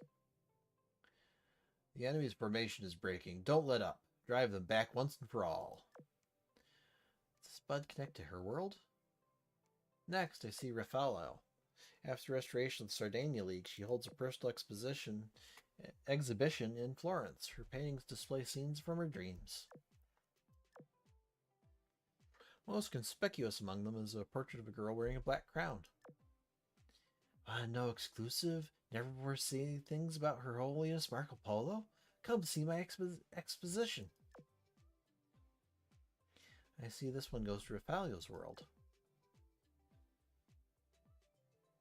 Images weave into another like endlessly morphing dreams. No, this isn't a dream. They're all reality. There are events happening right now in the worlds that these buds are connected to. If the bud blooms and the mimic entities get into each world, it's all over. Over 400 buds, 400 worlds. I can split my forces into 2 groups, one to destroy the bud leading Rumi's and the other to destroy Raffaello's. What comes next? Do we just wait and watch while every other world is destroyed?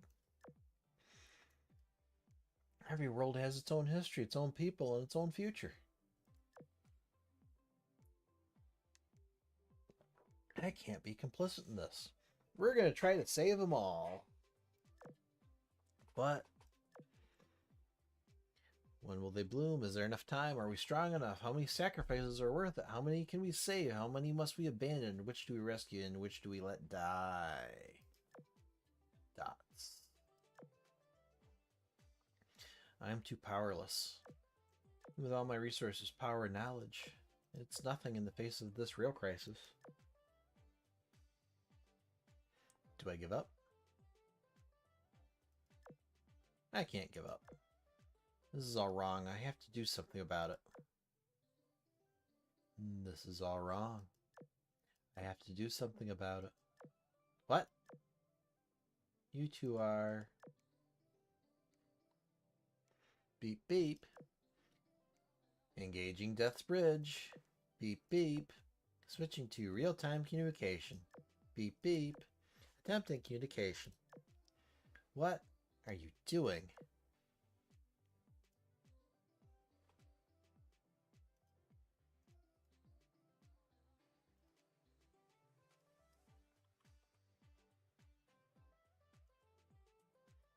There's no response. Misty and Death Shadow continue their mechanical, mirrored soliloquy.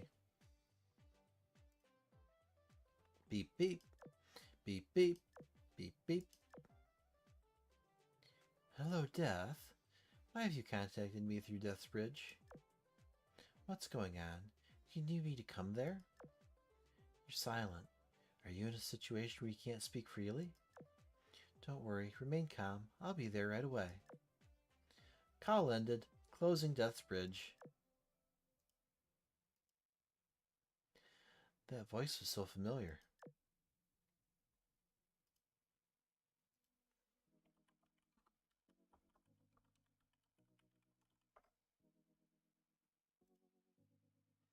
Oh, why did you push that button? What did you screw up this time, Hierophant? Now I remember. It's her, the Chariot 7. 7-1, Greater Plans. Suddenly, I find that I'm beneath the bud of the full moon again. Misty is still on her tiny whale, Compiler's still setting up high-yield explosives. It's as if everything in that dark space never happened. Everything's quiet, nobody knows a thing, but I'm certain that everything that just happened was real. Did you just experience something uncanny? Huh? Elizabeth, did you see it too? No. Our level of insight has fallen for the time being due to our injuries. We only noticed thanks to a warning issued by the Queen's Light. Now, what did you see? Wait a moment. Leave the experience aside and only state what your conclusion for the time being. In short, what must we do? The two buds we were originally planning to destroy won't be enough. We need to destroy all of them. Don't leave a single one intact.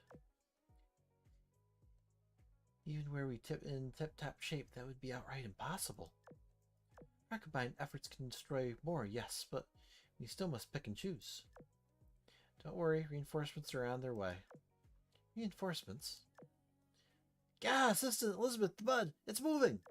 What? As indicated, the sepals on the bud of the full moon slowly open. The horde in the distance begins to writhe in unison with them.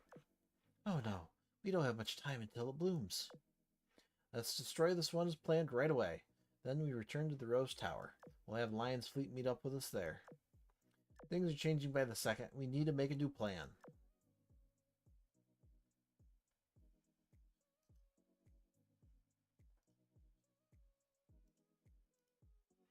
Later, the first stage of the operation went smoothly. Our high-yield explosives had successfully destroyed the bud of the full moon.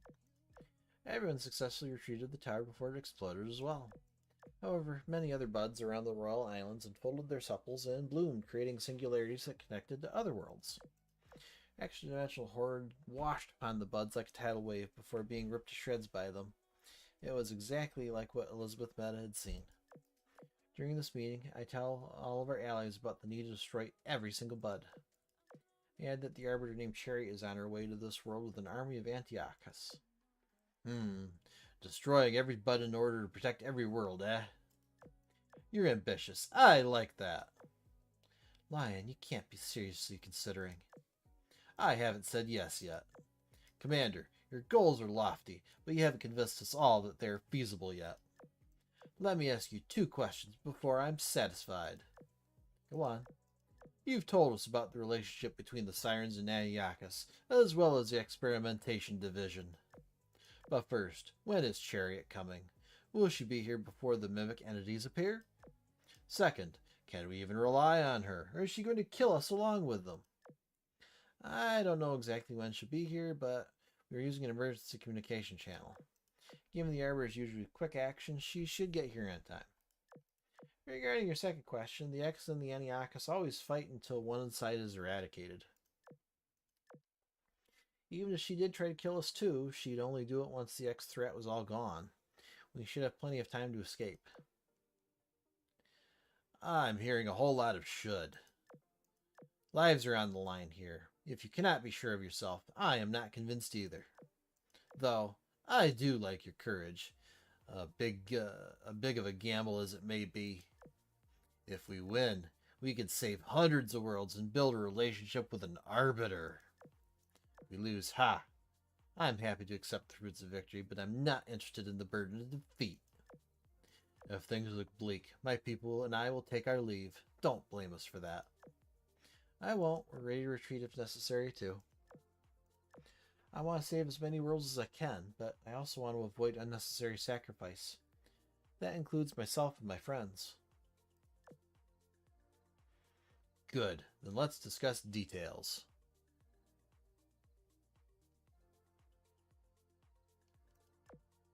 Our only ray of hope is Chariot leading an army of Antiochus in and annihilating all of the mimic entities. But we don't know when they'll arrive, and once enough corpses pile up, the mimic entities are guaranteed to come. What can we actually do here? We can spread out the extra-dimensional corpses as much as possible. If we draw their attention and disperse them across a wider area, rather than piling their corpses near the buds of the full moon, we may delay them. Even if the mimic entities do appear, we can buy time if they appear in an area of our choosing rather than near the buds. In that case, what if we draw them toward the Rose Tower itself? It is a symbol of the Royal Navy in this very world. As long as it stands, we will live on forever. Any hostiles who encroach upon us, land or water, are those who hope for our downfall. And if that be their desire, they must first destroy the Rose Tower. As a symbol of the Royal Navy? No way. Was this tower a conceptual weapon all this time? Indeed. By change it to interception mode, the horror is sure to target it. When they do, we can divide them into combat sectors and conquer them one by one. Not a bad plan. Your thoughts, servant. We have the home field advantage by the tower, and defensive battle is the best plan to take advantage of compiler's strengths, too. Let's go with this. Now we'll change the tower's mode. Give me 3 hours, if you'd please. This will be our final moment of rest before a battle without end. Relax as much as you can manage, everyone.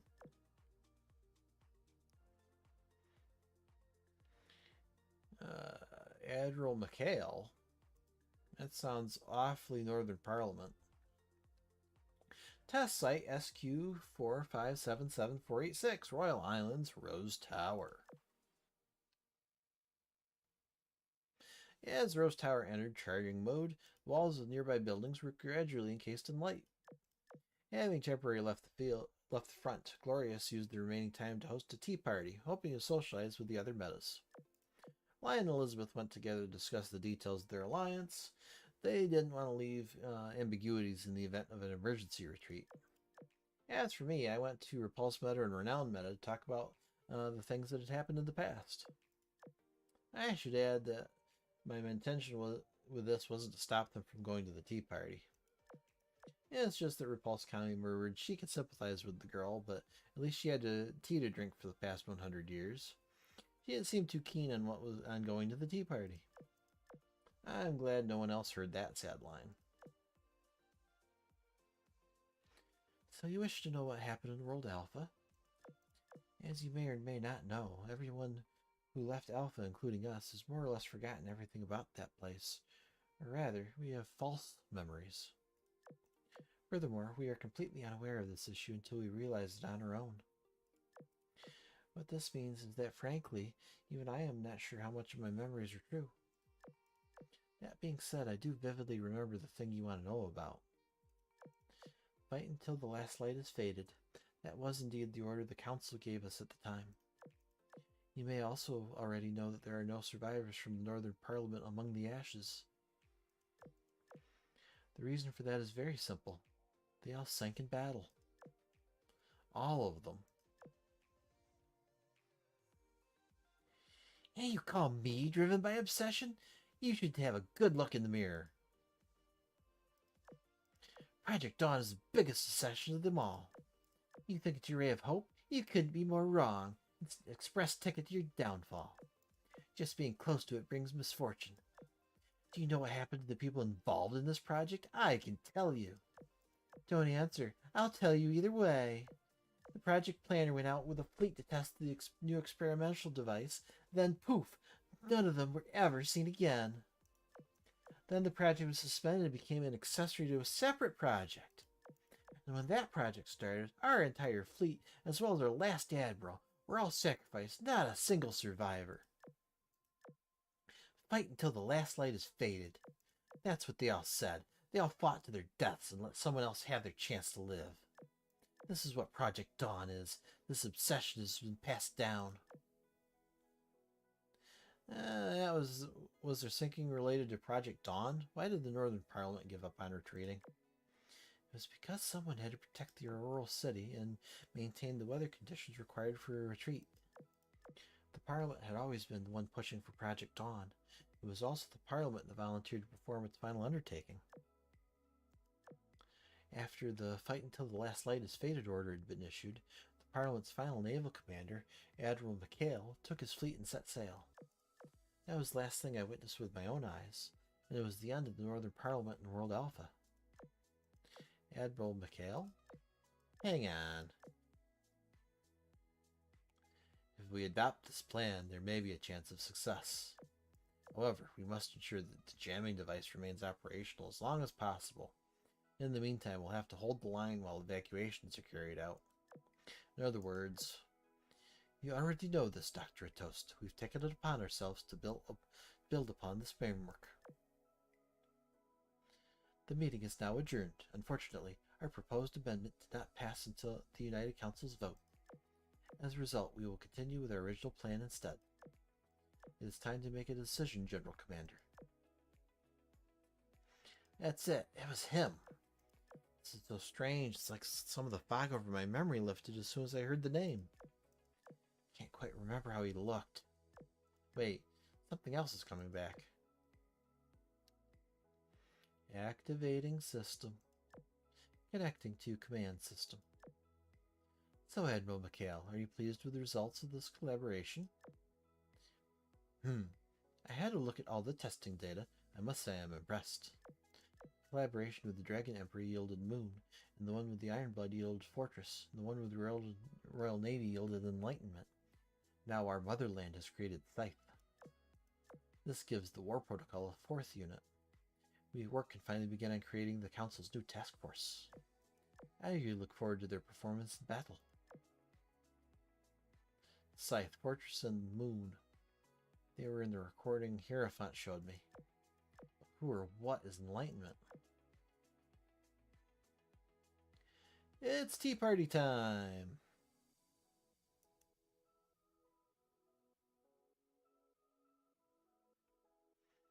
Yeah, Shafi looks uncomfortable being seated instead of serving tea. You're lost. You're serene, but you're always serene. And that's an expression. It's a very mixed expression. The Rose Tower glow became brighter and brighter as the charging continued. The sky was illuminated faintly, providing a novel backdrop to this pre-battle tea time. The cannon fire at the outer perimeter is getting louder. Should we really be sipping tea here while Compiler is directing defenses as fast as she can? The enemy will not come after us until the Rose Tower's mode change is complete. Do not be alarmed, Granville. There's plenty of time. Precisely. Enjoy your tea while This momentary lull lasts. All right. Heh. Excessive formality spoils the tea, so why don't we have a little chat? Sure, propose a topic. You ladies already know my past. I don't know much about yours. I've never seen this many meadows in one place either. Would you mind if I inquired about you? Not a half bad topic for a tea party. Grenville, you start. Me? We know why you're nervous. It's because you've experienced something like this before, no? Did your world go through something similar to ours then? Many things were different then, but yeah, I did have some quiet time before my big battle.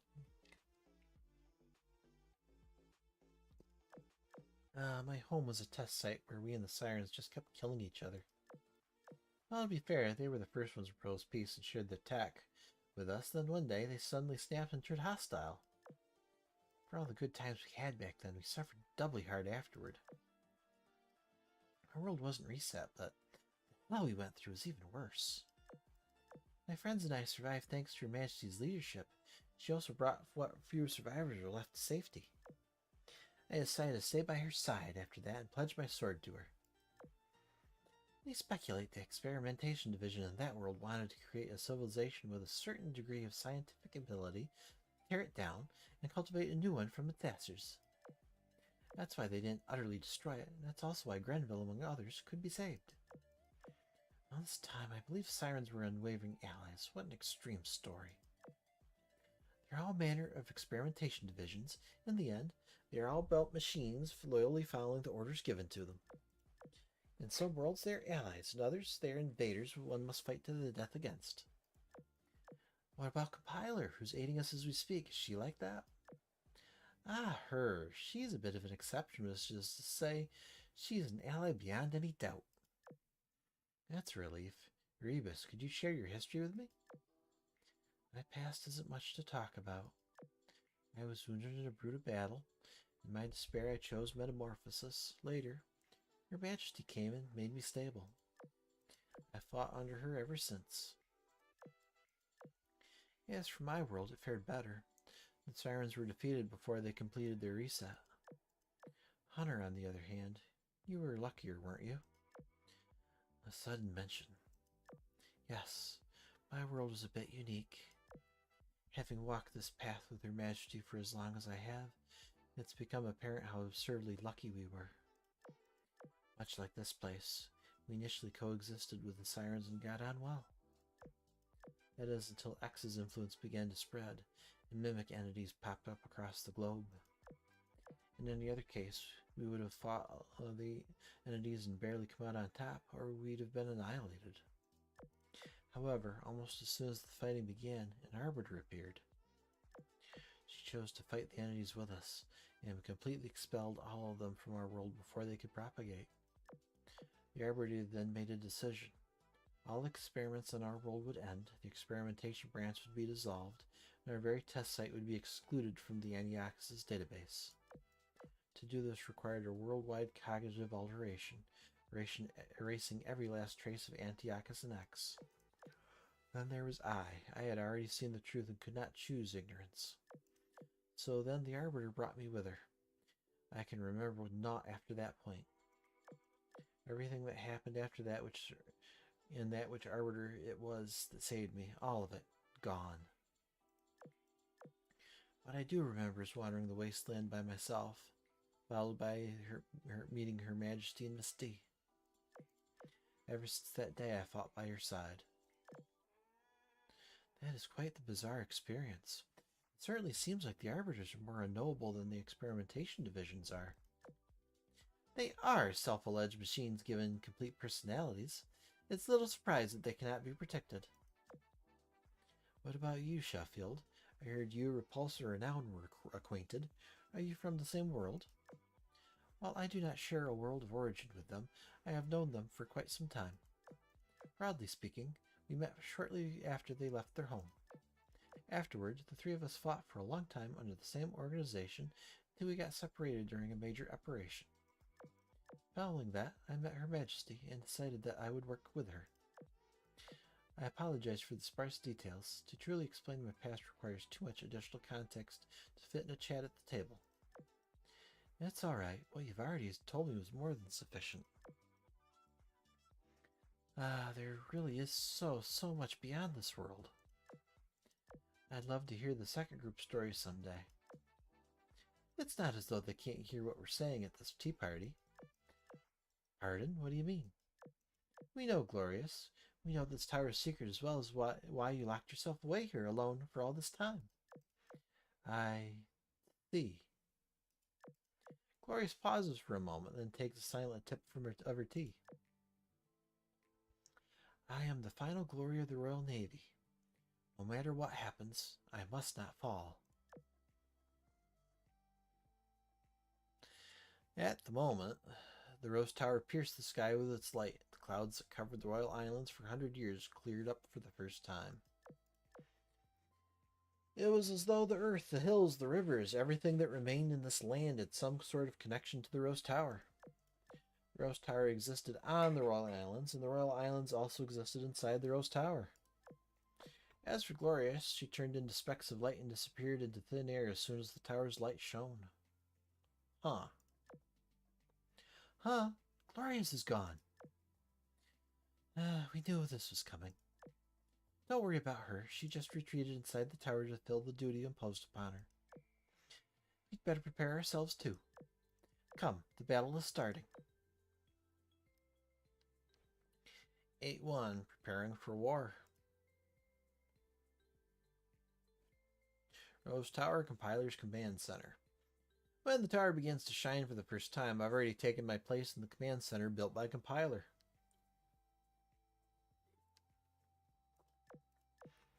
The monitor shows an impressive breadth of information on our allied forces. More than 200 production lines. 170 Type 2 mass-produced fleets. Thanks to the help of Glorious. She has not fully utilized the facilities under her control, but she has kept them maintained. With the reconnaissance data collected over the past 100 years, I've discovered the resource reserves and backup plans created by this world's compiler and emitter.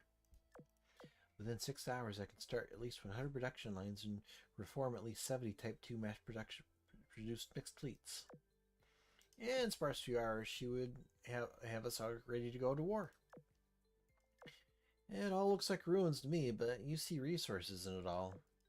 The Aniakis are incredibly efficient at utilizing resources. By the way, can you only produce Type 2 models? Can you create flying fleets? Unfortunately, I do not have the Council's permission to do so. Okay, what's the most powerful model available to you? Standard Type 5. I thought Type 4 was the last one, but they have Type 5 now? Higher model numbers require more complex production processes, increasing both resource time and costs. Type 3 will suffice for experimentation and test sites, Type 4 is only for reserve use, and Type 5 is only for extreme situations caused by factors beyond experimentation. Do not be misled by the current data. The only reason we can mobilize so many forces in such little time is that we're consuming existing reserves. Without support from a mainframe, sustained production is unlikely, and battlefield micromanagement will be limited. That is why I've chosen Type 2 mass-produced ships as simple cannon fodder, prioritizing our goal of stalling for time. I see, prioritizing raw numbers. Yeah, I like that plan. Though our ultimate goal is buying time, that doesn't mean we can afford to focus all our forces around the Rose Tower right away. We have multiple combat sectors available to us, and the enemy has no unified control structure. That means that intercepting them in the outside sectors is the ideal strategy, using space to buy more time. The person most familiar with the battlefield here, Glorious, will take charge of everything from the Rose Tower. Elizabeth, Belfast, and Vanguard will assist in defending the first combat sector. Sectors 2, 3, and 6 will be defended by Compiler's Siren Fleet, assisted by Renown and Repulse, those most experienced with fighting alongside Sirens. Misty and I will be working with Compiler through this process. I put Lion's team in charge of the 4th sector. They'll use the Messetet's mobility to secure strategic advantages. This sector is vast enough for the Queen's Light to exploit, so I assigned Elizabeth Meta's team to it. At the same time, compiler will operate silent forces in surrounding combat sectors and other sea regions to disrupt enemy on a wide scale. Combat commencement signal received from Glorious. For your request, I have transferred authority over 1/3 of the Siren Fleet in the second sector, combat sector, to you. Permissions in this command sector have been opened to you as well.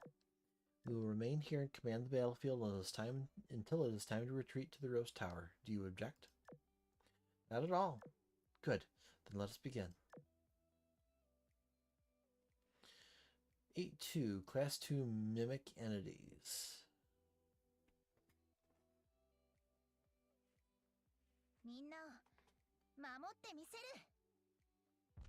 Kaboom! The battle continues from dawn through dusk, late into the night, and into the following dawn. Our allies take every measure to whittle away the extra-dimensional forces, but we lose breathing room by the hour. After a night of combat, almost all of our enemies have changed their priority to attacking the Rose Tower. Corpses have stopped piling up around the buds of the full moon. But they are starting to pile up in the sectors neighboring the Rose Tower, to the extent that mimic enemies could start appearing at any time. Sunrise is coming. Lions and Elizabeth's meta teams have retreated to the first sector to build a new defensive line, and Compiler has diverted resources there. Misty and I plan to retreat alongside her as planned. However... Assistant! This is bad, really bad. Class 2 Mimic Entities just popped in. It's over. We're dead. Class 2? Through the command center monitor, I witnessed the birth of mimic entities from extra-dimensional corpses. White biomass and black metal melt together into a soupy mixture that melds with the earth to create a chaotic ocean. Within, countless individuals made of the reconstituted corpses begin to wriggle and writhe. Ew. Even more informed creatures clamber above, below, and between them amidst the chaos. They aren't like the mimic entities I've seen before, but what makes them categorically different? Does that mean they're class 1, 3, and 4 mimics? What are the criteria for the classifications? Shush you! You won't get anything out of me if you keep peppering me with questions. Listen up, assistant. All that matters is that we run. We're dead meat if those things touch us. Unfortunately, a horde of mimic entities spawn close to the command center. That's what we get for trying to use geography to our advantage. We're likely to be surrounded if we stay here. Let's hurry back to the Rose Tower. Renown Repulse. You know why she called those class 2 mimic entities? You're really fixated on that, aren't you? But I don't know either. Neither do I. We distinguish between mimic entity and mimic beast by size, and we give them levels according to their combat capabilities. However, I've never heard of this sort of categorization. This might be related to Misty's amnesia. Assistant, hurry up! Up! Get out of here! Alright. Compiler, execute evacuation. Orders received. There is no vector zone in the sky as of yet, so we may avail ourselves of aerial support. Setting its base self-destruct countdown. Now departing.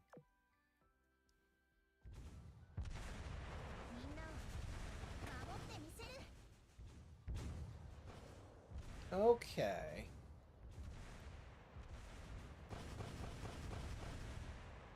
This looks a lot like D2.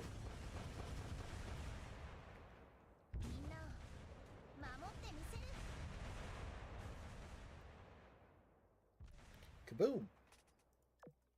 Mimic entities haven't appeared in our escape route, so there's no need to leave the river and detour. The Type 2 mass-produced fleet protecting our rear is no match for the mimic entities, but they're effective enough as obstacles. Renown and Repulse quickly dispatched the extra dimensionals ahead of us as well, making our retreat a smooth one.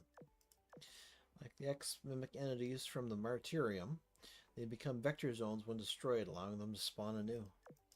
But this time, extra dimensionals are mixing among the things spewing out of the vector zones. Why? Extra dimensionals are much weaker than mimic entities, and their corpses don't fully convert to mimics. Doesn't that just make the vector zones less effective? Commander, hear me. Helena, have you found our coordinates? Magician, a trap.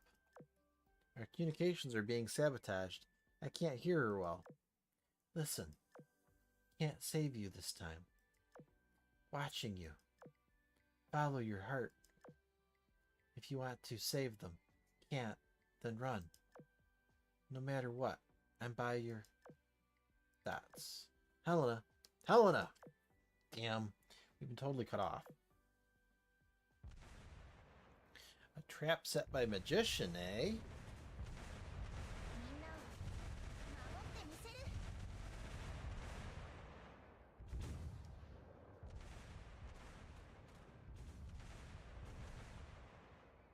みんなを守ってみせる。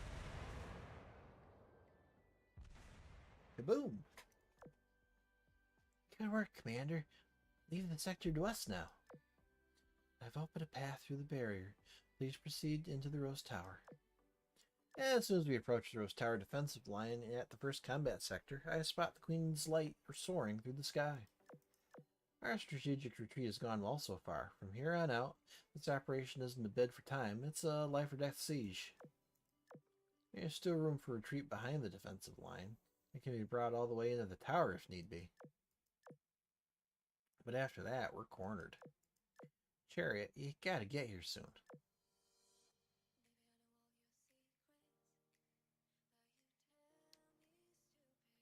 8-3 by a hair. Test site SQ4577486 Royal Islands Rose Tower somewhere inside the tower. Kaboom! The Vivic entities were indeed far more powerful than the extra dimensionals. In just 3 hours, our defensive line had been pierced in several places. Glorious chose to abandon all outside fronts in favor of focusing our firepower. Apart from the ever-mobile Queen's Light and Compiler's ability to summon sirens to mass-produce fleets from odd positions, the Rose Tower's barrier was all we had left. Fierce battle raged outside. We could hear enormous explosions from even inside.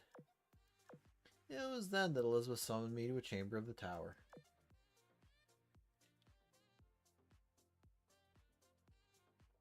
Servant, the situation is only worsening. Our last line of defenses is in a precarious state. There's no sign of the chariot coming to save us. Time we seriously consider a final retreat. Should we use the Queen's Light in Camelot stealth mode, we should be able to evacuate everyone safely. We could still take Lion's Party and Glorious alike. Whatever the case, our decision must be swift. Escape will become much more difficult when the barrier breaks. As it stands, we can last at least 6 more hours. No, maybe even longer. The metas aren't made to be on the receiving end of a siege, and Compiler isn't much help under these circumstances. The longer we fight, the more of a risk we're taking. We've done everything we can. Relying on the Antiochus will only get us so far. Besides, they only care about their own needs. They don't care about what sacrifices it takes as long as they've killed the X in the end. Whether it be us, you, or their own selves. They're simple killing machines that stop at nothing in the name of salvation. I understand you made contact with the Antiochus through some channels unknown to me, so maybe you consider your relationship a good one. But think about it. What if everything you've been through is just another part of their plan?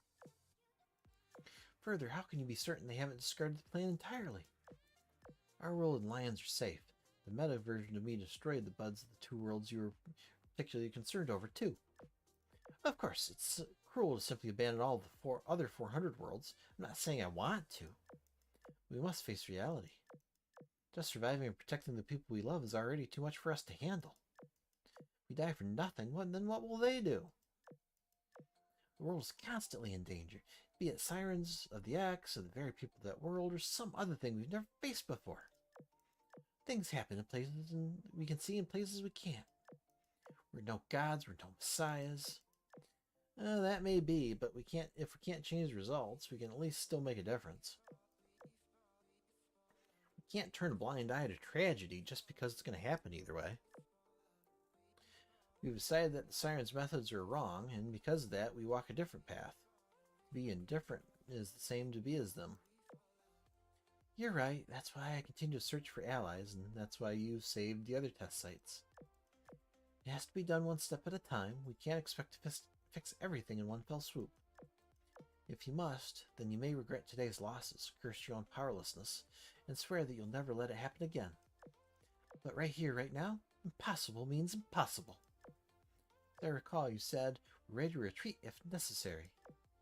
Yeah, you're right, I'll admit. But I'm afraid I need more time. Our friends are still holding out. It's not time to beat a hasty retreat. Not yet. I had a feeling you'd say that. Did Elizabeth Meta put you up to this? Half and half, really. You get 6 hours and not a minute longer. 6 hours. When that time comes, we're leaving no matter what. That's all I needed. I'm going back to the battlefield. Also, I hear some among us are less willing to wait. They have a plan to leave ahead of us. Not to name any names, but they're the kind of girls who don't fold before my royal authority. You'd best think of how to calm them. That would be Lion's group.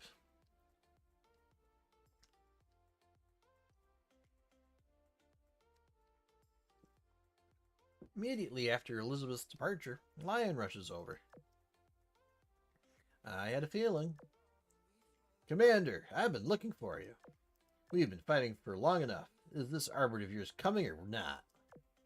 Chariot will come, I assure you. I can't just tell you when. You said that last time. Our fight has gone on for 2 straight days. Everyone is at their limit. Those mimic entities, the Axe, are the foes you'll have to learn to fight sooner or later. I understand that it's difficult, but consider this necessary experience for your future survival. Agreed. Thing is, we can't do anything with that experience if we die in this hellhole. Who's going to tell the people back home what we've learned here? Is it just me, or does it seem like she's isn't quite demanding to leave early? I still have many more great exploits to accomplish. I won't lay down my life or those of my ship girls for a pointless venture. Dots. And she's looking for a reason. Good news, Elizabeth and I have decided that we're retreating in 6 hours. Sorry I didn't lead with that. Whether Chariot comes or not, we have other ways to share information on the Sirens and Arbiters. Even putting Compiler aside, Miss D and her whaler are inextricably tied to the Arbiters. 6 hours, eh? Very well. I'm going back to the Mesoctet to keep up the fight. See you then. Dots. Elizabeth and Lion are set on retreat. So even Arbiters aren't especially speedy when it comes to dealing with problems across worlds.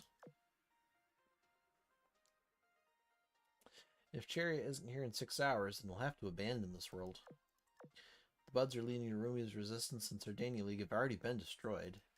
If we evacuate everyone, including Glorious Meta, then this mission could be considered a success, but we've been fighting for this world all on her own lonesome for so long. Will she willingly leave alongside us? I need to discuss this with her.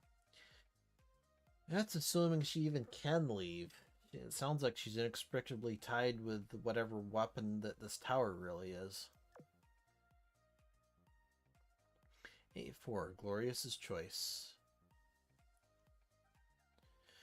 Glorious hasn't taken one foot out of the war room ever since the Rose Tower switched to interception mode.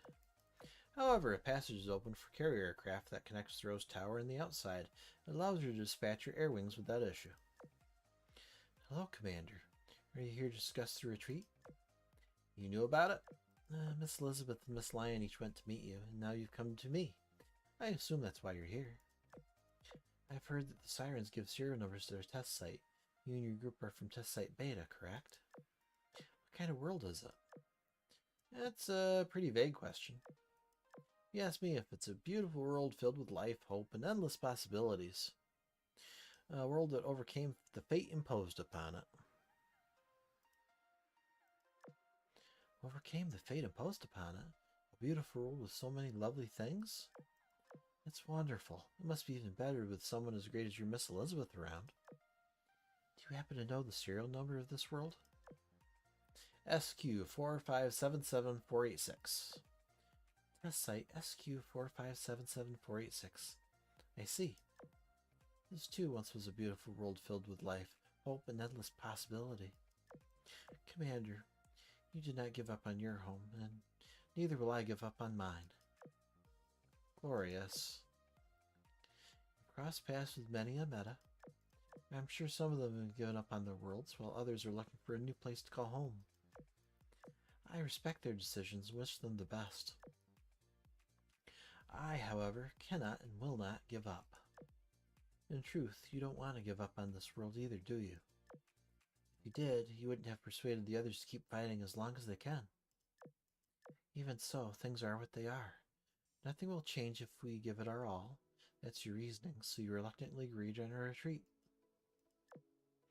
I'm sorry, but yeah, that's the logical decision I arrived at by considering the circumstances. I just cannot wager all their lives on this. Logical, you say? Logic is not what's kept the tower standing for over 100 years. You are wrong, Commander. You've not yet seen the true limit of the Rose Tower. This does not scratch the surface of our strength. Our?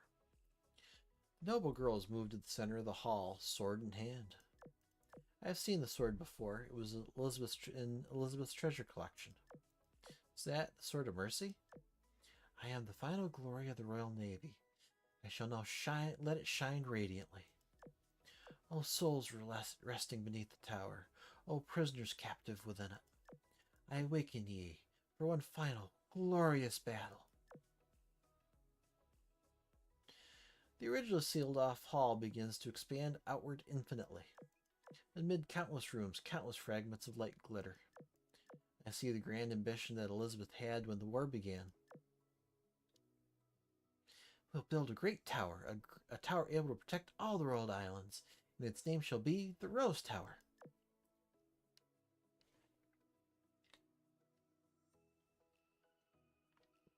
This is the moment the tower was born. As the war turns increasingly violent, the land beneath the tower becomes a resting place for heroes. We shall keep fighting until we achieve flawless victory, or our last drop of blood spills. Rest in peace, Lady Hood. Ah. And this is Hood's funeral. One funeral after another is held until eventually all the mourners themselves end up in the grave. Yes, suffocating loneliness hangs in the land beneath the Rose Tower. I'm the only one left. I must not die before I carry out my duty. I simply must not die. I am glorious, the barrier of the Royal Navy's glory. As long as I breathe, its glory remains intact. Yes, I understand now. Heed me, Rose Tower. I will be your protector. Together, we will protect the Royal Islands. Glorious is the tower, and the tower is her. Lights and shadows begin to gather in the endlessly expanding space. There are phases in them, some familiar and others unknown, some brimming with life and others devoid of it. They glow and they sway, almost like candle flames blowing in the wind, yet just barely staying lit. Each time a light or shadow appears, the light given off by the tower grows even brighter. Its barrier becomes sturdier yet and begins emitting light with a destructive power to its surroundings. The mimic entities, along with their vector zones, were reduced to dust in the light. For a while, the area around the Rose Tower becomes a silent no-man's land. Far away, the sea begins to billow, and a furious rising tide advances on the Royal Islands coastlines. Excuse me. Long since sunken wreckages of mass-produced ships of the Royal Navy and its allies rise to the surface. Those still with functioning propellers charge desperately toward the enemy, while those with working cannons bombard them instead. Lastly, the ones with only power left to martyrize themselves in the ones with only power left martyrize themselves in an explosion. Even the ones reduced to nothing but wrecks ride the waves toward land, battering any enemies they collide with. Carcasses of the extra-dimensionals, even the Mimic's vector zones, are all destroyed and diluted by the impact of this rising tide. While I can't explain it, I must know that this is a miracle created through the sheer faith of the Royal Navy. A miracle of the power of thoughts. It comes at a cost. With each attack from the Rose Tower, the more light and shadows vanish. The mimic entities will one day revive this boundless rising tide and feast on those wreckages, making themselves even stronger. In this moment, though, X's forces have finally fallen to a disadvantage. Okay. 8 more to go. 9-1, impending decision. When the lights and shadows appeared, my field of view expanded to a bird's eye view of the whole battlefield in an instant. Then, in the next moment, I was brought back to the war room. The door was closed, yet I already knew what kind of miracle had transpired on the other side. Rather than disturb Glorious, I explained what was happening in the Rose Tower to Lionel and Elizabeth, then rearranged our forces with Compiler and her team. Currently, Elizabeth Meta was taken back to the Queen's Light and Compiler's vessels returned to the Rose Tower. We've sent back all the forces except for the Siren mass-produced ships that appear as sporadically as ever to the glowing Rose Tower. Part of the reason is practical. We can't coordinate our fleets around the Rose Tower's attacks. The other part is that the only one among us, excluding Elizabeth, that can deal with any significant damage to the mimic... Let me rephrase that. The other part is that only one among us, excluding Elizabeth, that can deal any significant damage to the mimic entities is the Rose Tower. All we can do for now is lick our wounds and wait. Cleopatra, Trinidad, Gallant. Good, Miss Governor. All our units is safely evacuated. Phew! We can finally breathe. This battle was beyond my wildest imagination. Do you concur, Trafalgar? Could you have foreseen this happening before our journey? No, I was prepared for a battle of some kind, but only one in the realm of swords and cannons. Instead, we were faced with an enemy that was impossible to describe. Aye, I was also astonished by the Rose Tower and the cohesion of this world's Royal Navy. Who are we by comparison? Sure, the sun always shines upon our realm, and nothing has the strength to challenge us. But what of our faith, though? Can the realm of the never-setting sun, with its constituents all moving in different directions, muster faith comparable to this? With our cohesion gone, how will we stand up against a threat such as we faced here in the future? Indeed, we don't even hold a candle to them. I read the files Elizabeth gave to me. The reason our realm turned out like this is because the Sirens purposely made it so. Our victory against them and our technological revolution, too, were but a deliberate part of their plan. You see, when we fought them, we never went under the ice cap of Antarctica. Right now, they're no doubt coldly and silently observing us somewhere deep in the ocean, planning their next experiment. Meanwhile, our realm is completely oblivious to them, slowly wasting away amidst a false peace. We must do something. Yes, we have to take action. We will cut the tumor that is the Sirens in its entirety, then and truly unite the realm. Then we'll prepare for the true enemy that will come one day. We have much work ahead of us, Trafalgar. Rose Tower's attacks are gradually weakening and the rising tide is calming down. Time for a final decision has come. It seems the final miracle is wrapping up. 4 hours have passed than the 6 hours you promised, Commander. The one we're all waiting for still hasn't come. It is time to retreat. That does seem to be the only option left. Is it possible to take Glorious with us, Is it possible to take Glorious with us with the way she is now? It would have been possible previously. Now it isn't. She has merged and become one with the concept of the Rose Tower. There's no cutting her loose. Become one with the concept. Cut her loose. Hey, how about using Misty as well? Are you serious? It's worth a shot at least. Even supposing that it works, do you really think she'll come along just like that? I want to see if she will.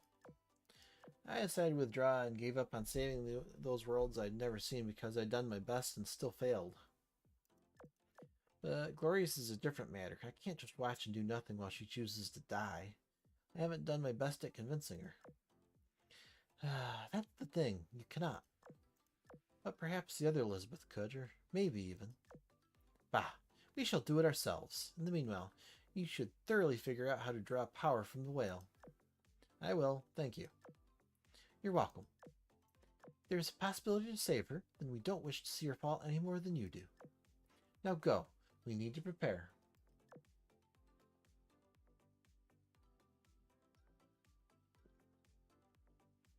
A miracle for me. A miracle for... A miracle for me, a miracle for thee. Okay. After parting ways with Elizabeth Meta, I called for Miss D, who's been killing time by riding her whale. I didn't know how I was going to draw power from the whale, but I had a lead. A normal phenomenon Miss D and the whale experienced after entering unusual spaces. Yeah, it happened both the Martyrium and the Bud of the Full Moon just earlier. Luckily, Glorious was also inside an unusual space. I knew something would happen if I brought Miss D there. I contacted Elizabeth and Lion separately and told them to prepare to evacuate. Then I contacted Compiler as well. Hordes of mimic entities had started approaching again ever since the Rose Tower's offense weakened. Compiler had commanded a newly repaired mass-produced army to engage them at the front lines. I stressed that she should not blow herself up and instead should evacuate with Elizabeth. After that, I took Miss D and brought her to the war room. The door to the war room was not locked. I simply push it open and end up in that endlessly expanding space again. There are hardly any lights or shadows left. Most of them are turned a grayish color. Glorious holds onto her sword, sitting beside a lavish throne. Commander, splendid timing. I was just thinking about calling you. Rose Tower offensive is nearing its end. I suggest that you get ready to retreat. Her body trembling, she just about managed to rise to stand up. You and your companions more than performed your duty as allies in the previous battle. I am honored to have fought by your side until the very last moment. What are you going to do now? Please, don't make me repeat myself again. As I said before, I cannot leave the Rose Tower. Even if I could, I wouldn't. The Royals Navy Glorious is destined to fade today. Then I shall resign myself to that destiny. I've done what I could. I've done everything I could. So now, well, I suppose I'll end things with a great fireworks show after you've withdrawn. To celebrate the Rose Tower having served its duty and to provide cover for your retreat. It's not over yet, Glorious. Wait a little longer. A little longer? Miss D, have you felt anything since we entered this place? Nope. But now you mention it, maybe? Let's try with the whale, then. The whale's just fine. Hey, assistant! Stop hitting it or you'll break it! Damn, no response whatsoever. What are you trying to do? I'm looking for a way to save you. Commander, really, it's fine. I mean, it's my choice to share the fate of this land. I'm okay with it. I'm not, and I won't give up. Toast designed it, so maybe it needs some weird activation phrase. I said stop hitting it. Stop it already. Youch! Why? I give you a dozen reasons why, and you'd refute them one by one. You've simply been through too much and shouldered the burden alone. I get it. I understand that. I understand you on that front, so I won't try to persuade you with words. All I'll say is I don't agree with your choice because I don't like it. I can't stand the thought of you choosing to die in front of me when I still might be able to save you. Don't ask about my logic, because there's no logic here. I want to save you. That's all there is to it. Out of nowhere, an enormous whale appears below me and leaps up. It activated. A strange amount of time passes. It feels like an eternity, yet seems like an instant. Then my mind returns to reality. I find myself back where I just was, except now the entire space around me feels different. Oh, what just happened? Can't I feel the Rose Tower's presence anymore? Isn't it a good thing you can't? And the space collapses and shrinks in an instant. Next thing I know, I'm back in the fancy hall. The queen sits on the throne far across from me. She gazes down at me with a smile. Your Majesty? I witnessed your battle in its entirety. In fact, not just I, but everyone present. Well, why are you here, Your Majesty? You made a miracle happen for someone else's sake, so I've made one happen for you. It's only fair, no? All of us, from those here and to those out there, witnessed your battle. You are truly powerful, wielding both superior technology and combat potential. I knew I made the right choice. On behalf of the realm of the never-setting sun, I offer my sincerest gratitude to you who rushed to our aid. Give my thanks to all the rest, Commander. Queen gives me a playful wink, then her figure starts to fade into transparency. Seems the time is upon me. Your Majesty. Gloria stifles her trembling voice and forces herself to calm down. I hereby issue my report. There was a response to our distress signal.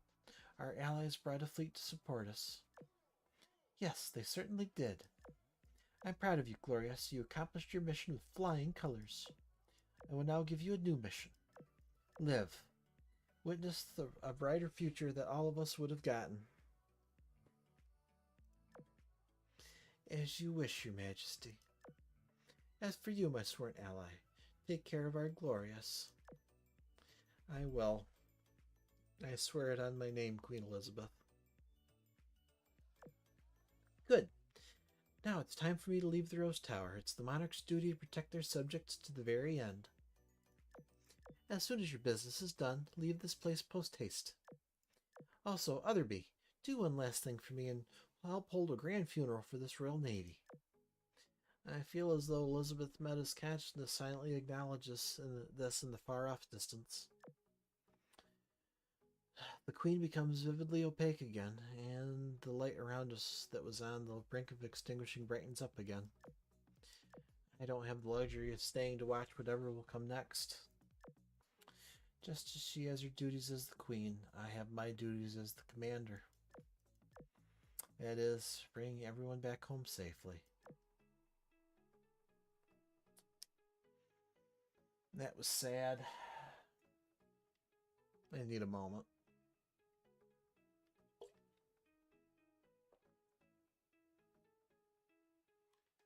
The writing for this event was quite a bit above the caliber that they usually do.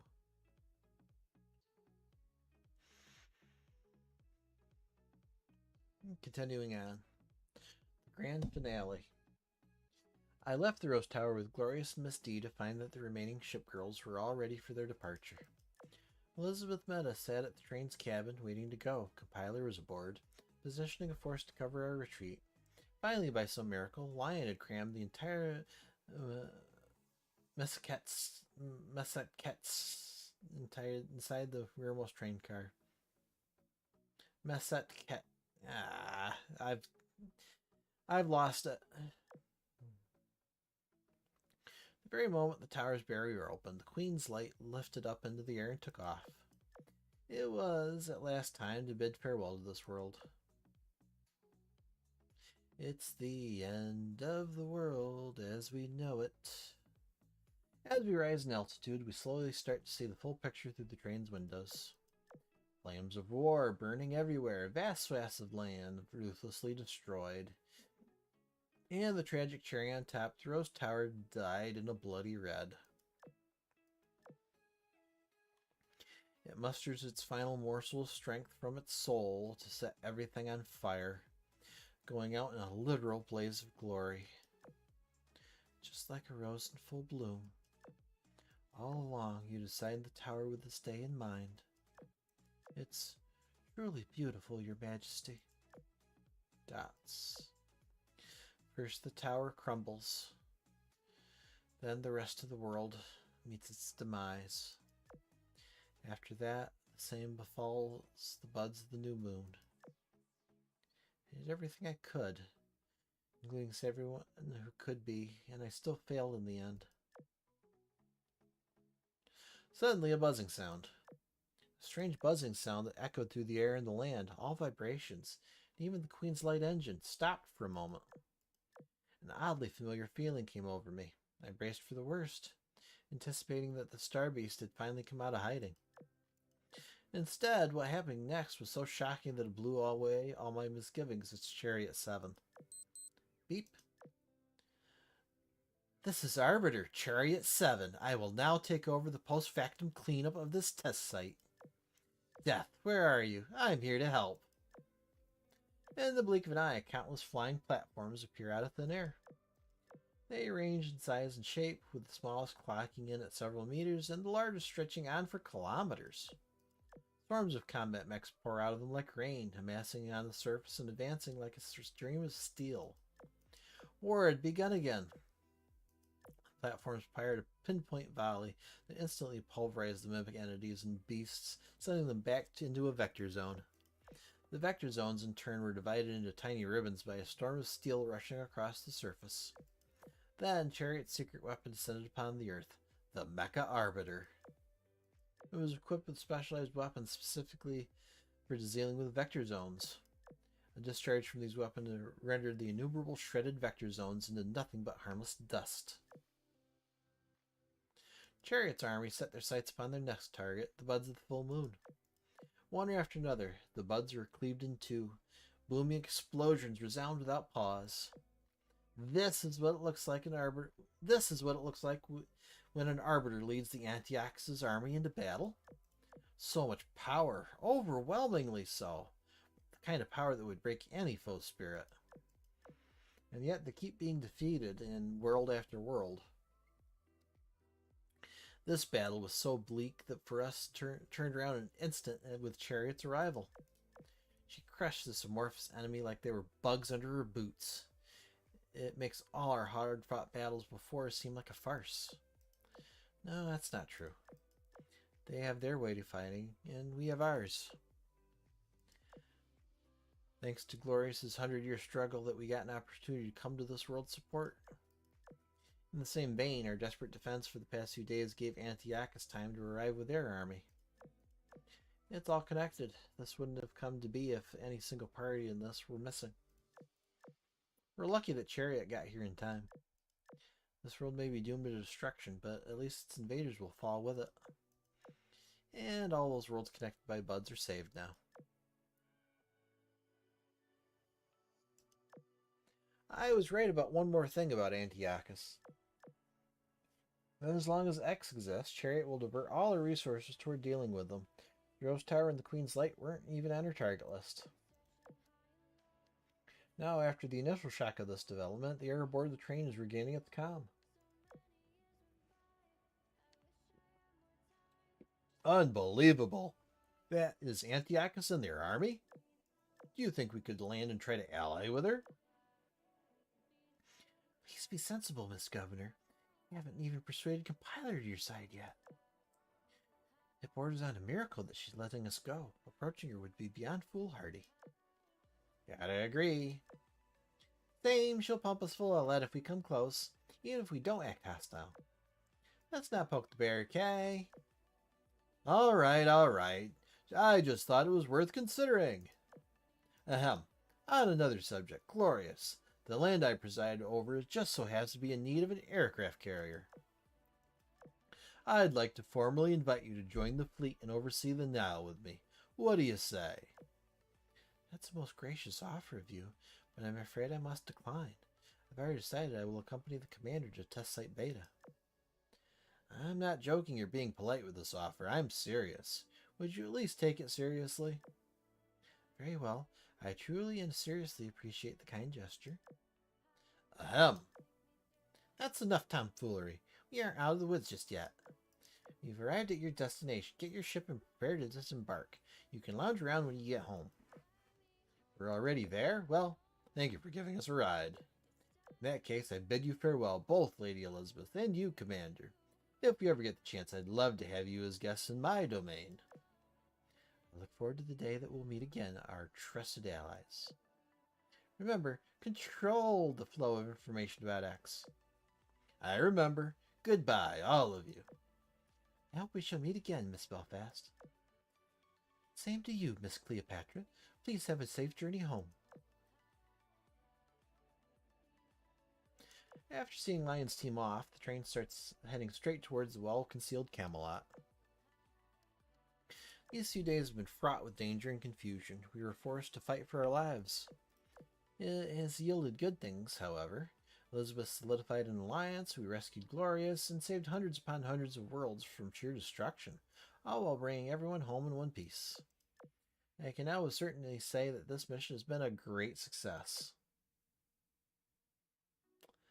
A Rose on the High Tower. The end. EX1, The Price of Victory. Queen's Light, Engine, Camelot, on the way home. Prologue.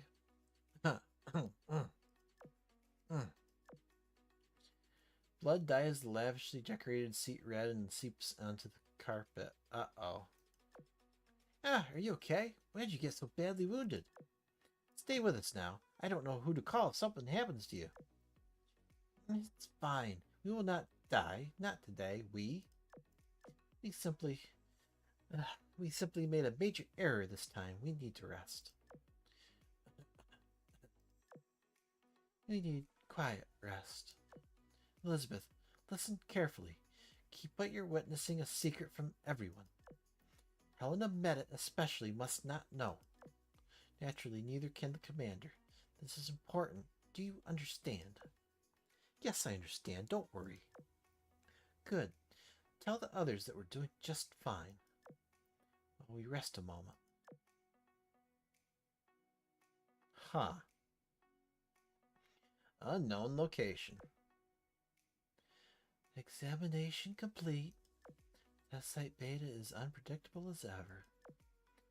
There are too many forces at work. Too many strings that can be grasped. But they are a tangled mess, which is all more convenient for me. For now, I need to stay calm and find a place to lay low. After that, it might just be time to get in contact with Yamato. Yamato reference. Yamato. I think it's Yamato. Transboundary experiment. Test site SQ4577486 shortly after. In dazzling light, the Rose Tower and everything in a several kilometer radius around it had been obliterated. However, to the observing chariot, the impact felt like little more than a soft breeze. What a fantastic local closed circuit. It's a pity, really. Not here either. Oh, Death, I've been looking all over for you. Where are you? Don't bother searching. She's gone. Huh, she is? You solved all of her problems for her. Why would she stay? Ah, it's just mean to leave without saying goodbye, don't you think? Death has her reasons. Enough complaining. I'll give you the opportunity to leave too. What does that mean? Lovers will come to clean things up before long. After you're done here, go to these coordinates. Moon has important work that needs support. Ah, why do I have to do it? What about Hermit's little trio? He'll be joining you before long. Hermit, Strength, Temperance, Moon, and me. Is there anyone else who I should know about? Yes, actually. Does it need so many of us? Is this a direct order from Zero? Supposedly, the transboundary experiment will be entering stage 3. Okay, I'll go as soon as I can. Good. Empress, do you think we'll make a breakthrough this time? The fact that it's entered stage 3 is a breakthrough in itself. As for what comes after, just do what you can. Right? Interesting. EX3 all set. Realm of the Never-Setting Sun. Nile Governor General's District. Port of Alexandria. Guided by the light of the Miracle Recreation Lighthouse of Alexandria, the Massaquette safely returned from its war-torn lands and touched down in friendly waters. How I missed you, Nile River Delta. The air tastes fresher than ever. That sounds a great voyage fraught with danger. This one is sure to go into the history books.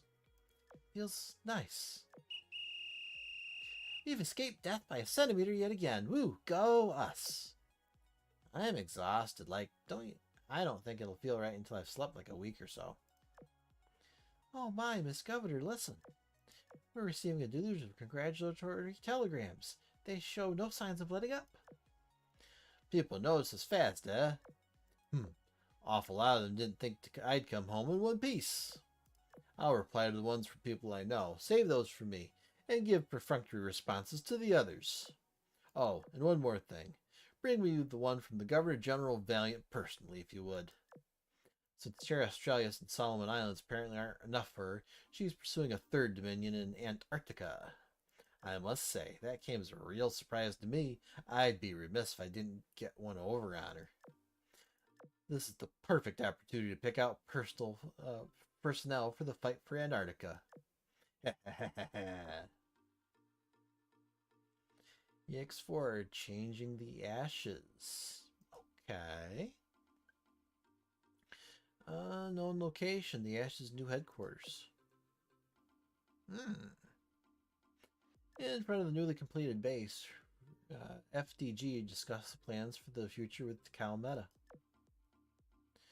This abandoned test site is well hidden, but as a result of the reset program, we're left with limited resources. I say we should try taking a test site in the early stages of experimentation next. We will need more bases beyond this one, be it for movement of personnel and resources for use as bait. However, we have assets yet to be accounted for, and members yet to be collected. We must remain cautious and inconspicuous for now. Turn your attention to another test site if you please, but if you mean to take action, then do so discreetly. Right, I guess HQ is going to be a boring place for a while. We chose this place because it was inconspicuous. Boring is ideal. We're here for greater things than simply building a beautiful new home, as you may recall. At least the greenery around here is nice. That's all we have to discuss. I'm heading out. Now, have you heard anything from Enterprise in Essex yet? No, they must still be following the lead they got from that signal. Does your leader often go so long without contact? It's anxiety-inducing. You haven't been here long, but you'll get used to it. Beep beep. Takao, Friedrich, here, you just sent us a message. That's rare. What did she say? Well, she says Helena, that Helena, wants to talk. No thanks. No matter who she thinks she is now, she does not share our views. We have nothing to discuss. Should I have heard you pass that on? No, I admit it.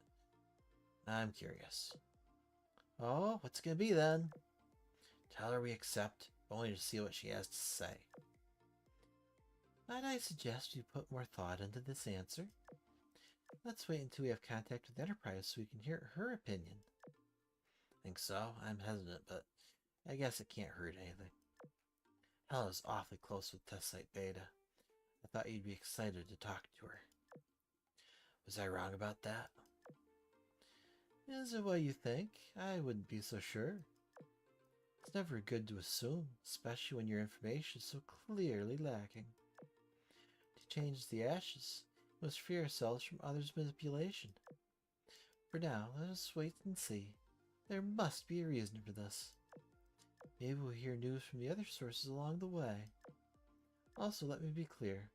It isn't that I don't want to talk to her, it's just that I want to hear Enterprise's opinion before I make a decision. Oh, how I hope she contacts us soon. Okay. 5. Tower and the Guiltless. Unknown location.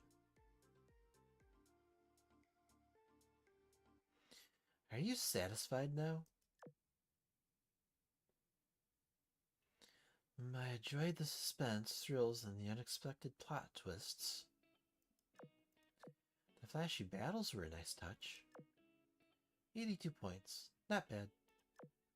Going so far as activating Death Scythe was your way of solving Moon's problem, wasn't it?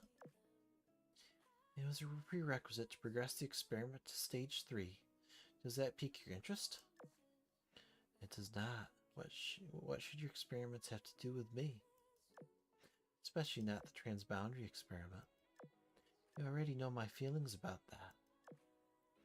Zero formulated these experiments based on her interpretation of Master Arbiter's wishes. Oh, it's her interpretation, Pretty words, if meaningless. Strange how the tower has no record of that. I admit that you would know the tower better than I. But the matter is settled, and I have no inclination to relitigate it with you. Likewise. Wait, something's off. Now isn't the time for chit-chat. Phew, that's better. Dots. Out of deference towards your competent script writing, and with knowledge that you'll leave me alone while you're busy, I'll help you. I'll leave space for you to place your special classroom. Rest assured that nobody will monitor it save for myself. You know, that tower of yours has been a thorn in my side. And whose fault is that? Not mine. Quarrel with whoever's troubling you, not me. You're lucky I haven't pressed you to compensate me for repairs. If I compensate you with resources, will you stop its operation for a time? I think not. I like my little pets more. Why are you so obsessed with them anyway? Because of your tower. They got in my way when I was trying to deal with other pests. Well, I can see that we won't reach an agreement. But don't we agree that we both like a good show? I'm waiting for the results of my plan. What about you? What's going on in that head of yours? Home security, pet rearing, soap operas. Goodbye. She never could take a joke. I won't take part in the experiment, but I never said I wouldn't enjoy the show. Silly. I have two to watch. It's a wonder that nobody noticed this little birdie flying in. Hee, don't worry. I'll never tell. Make sure you entertain me now. Birdie, huh? Okay. And that was a Rose on the High Tower event. 分析モジュール同期中。重要イベントが発生しています。発生 Oh, now to cap us off.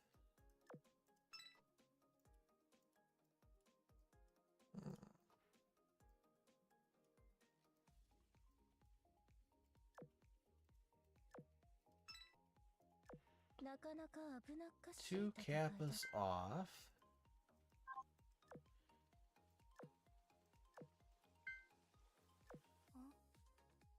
いらっしゃいませ。 We're gonna get a copy of Trafalgar.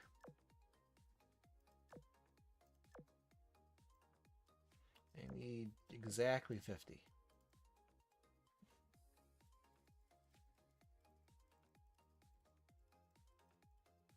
Can't just hold it down. I've got to click each time.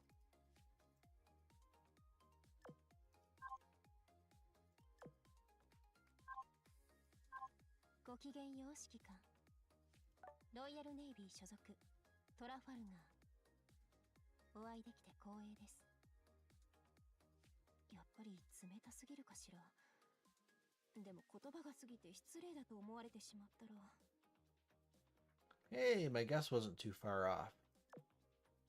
Alright, let's see the official translation. Upon this blade, victory shall be inscribed. Increases the ship's firepower and accuracy 10%. The ship fires its main guns. It does the 2 slashes. AA debuff, speed debuff. Increases the ship's AA by 15%. And she's got a crap ton of AA for a destroyer. When your flagship performs an arcing attack, or an arcing main gun attack, in other words, salvo, max HP, luminous domain, 10% evasion rate debuff. Cool. By this power, duty shall be done. Main gun efficiency 15%, Royal Navy buff across the board. Cool.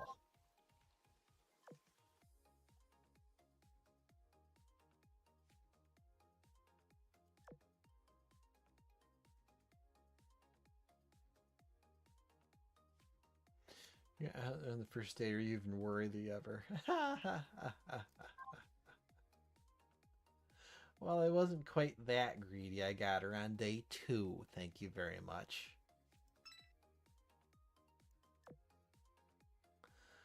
Alright. Let's go ahead, raise her up.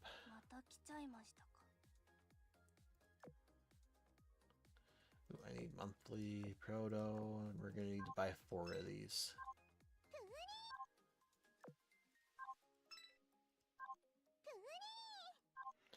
Fortunately, I'm not even making a dent in my resources, which is rather disgusting. I think this makes 4.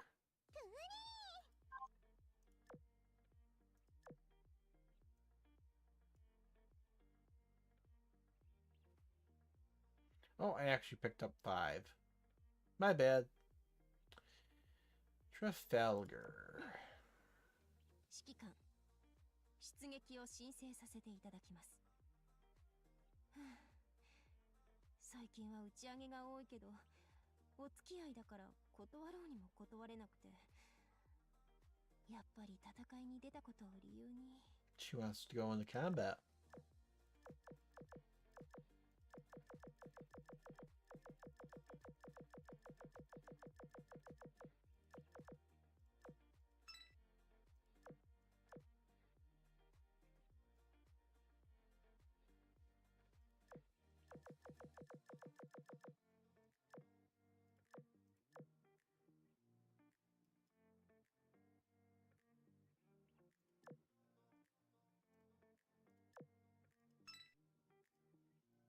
Seven two two 875. 私の成長を見届けなさい、指揮官。ちょっと偉そうにしすぎたかしら。Does she always second guess herself? Look at the chibi go. And she's got a chibi that has, quote, physics.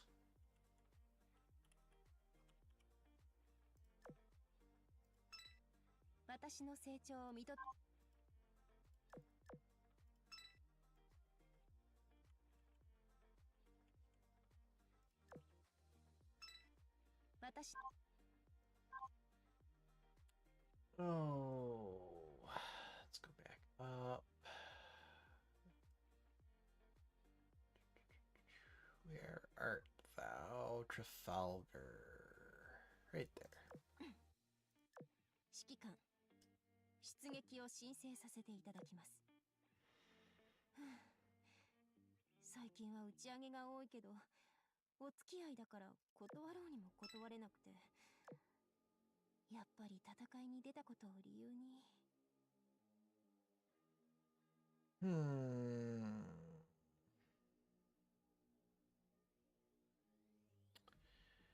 Everyone present needs their AA gun. I might need to make a new AA gun for her.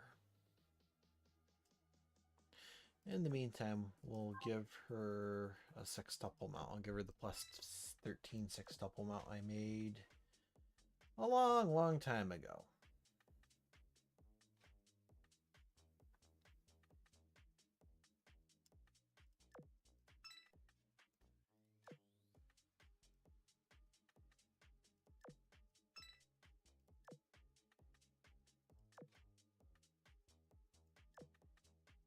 That's not what I wanted.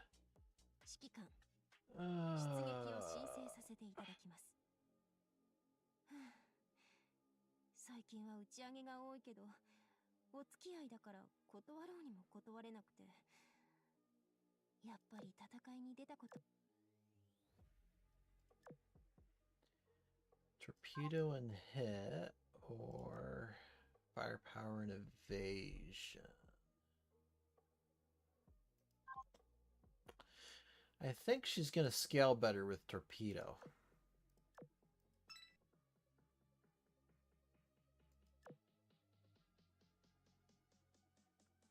There we go. Trafalgar.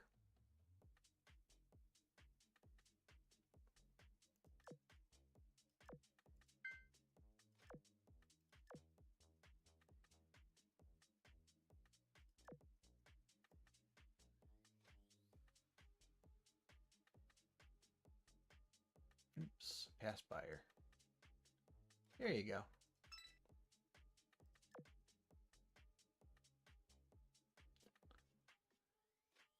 Go upstairs. Oh, she likes sitting down and chatting.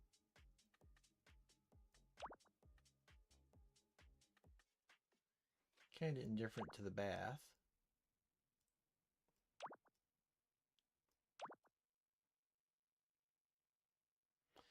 Her dance has physics. Okay. And let's check out her voice lines. 指揮官、本日の予定です。対応が必要な書類ならあちらに。問題なければ執務を始めてください。来週の演習計画の策定が終わりました。こちらがプラン1、こちらがプラン2。さらに悪天候時の予備案はこちら。執務室でパーティーを開くのですか？では、私はこれで。仲間と仲良くなるチャンス。だけど、こんなに人が多くなるなら、やっぱり見回りに行った方が。She's a bit of an introvert, isn't she? 今日の会議ですが、本当は他の話をしたかったけど、仕事の話題を振るのが一番安全ね。この前の作戦報告です。特に異常はありません。どうぞご確認を。はい。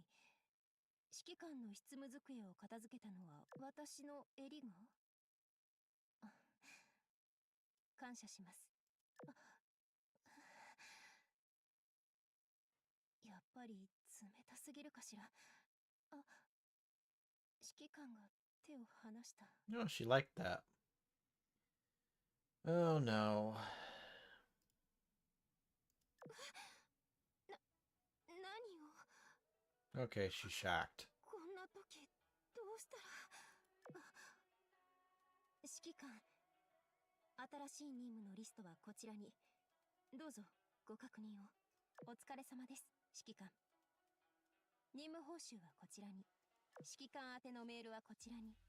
指揮官、コーヒーを入れさせていただきました。指揮官もよろしければどうぞ。映画だとうまくいくはずなのに、私と来たらぎこちない。指揮官、あなたは戦場でもここまで向こう水なんですか？委託組が戻りました。物資のチェックに同行させてくださ She い。 wants to check the goods. 私の成長を見届けなさい、指揮官。ちょっと偉そうにしすぎたかしら。ロイヤルネイビーの栄光のために。 That's a nice ロ line. イヤルネイビーの栄光のために。 I like that. ロイヤルネイビーの栄光は色あせません。指揮官、予備の作戦についてご決断を。状況が変わりました。計画変更です。 Please have a good skill line. この一瞬を海の記憶に刻んで。 No, it's too long. Yeah, delivered way too flatly. この一瞬を海の記憶に刻んで。 And because we're going to hear that every time her guns fire, she's going to be saying that constantly. 海の記憶に刻んで。 Ah, you did so good with Lion. You couldn't give her a decent skill line? 海の記憶に刻んで。 Ah, well.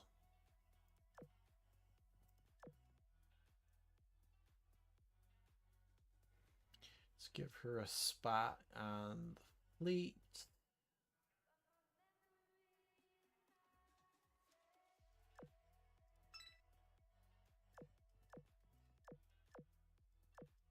There we go. All right.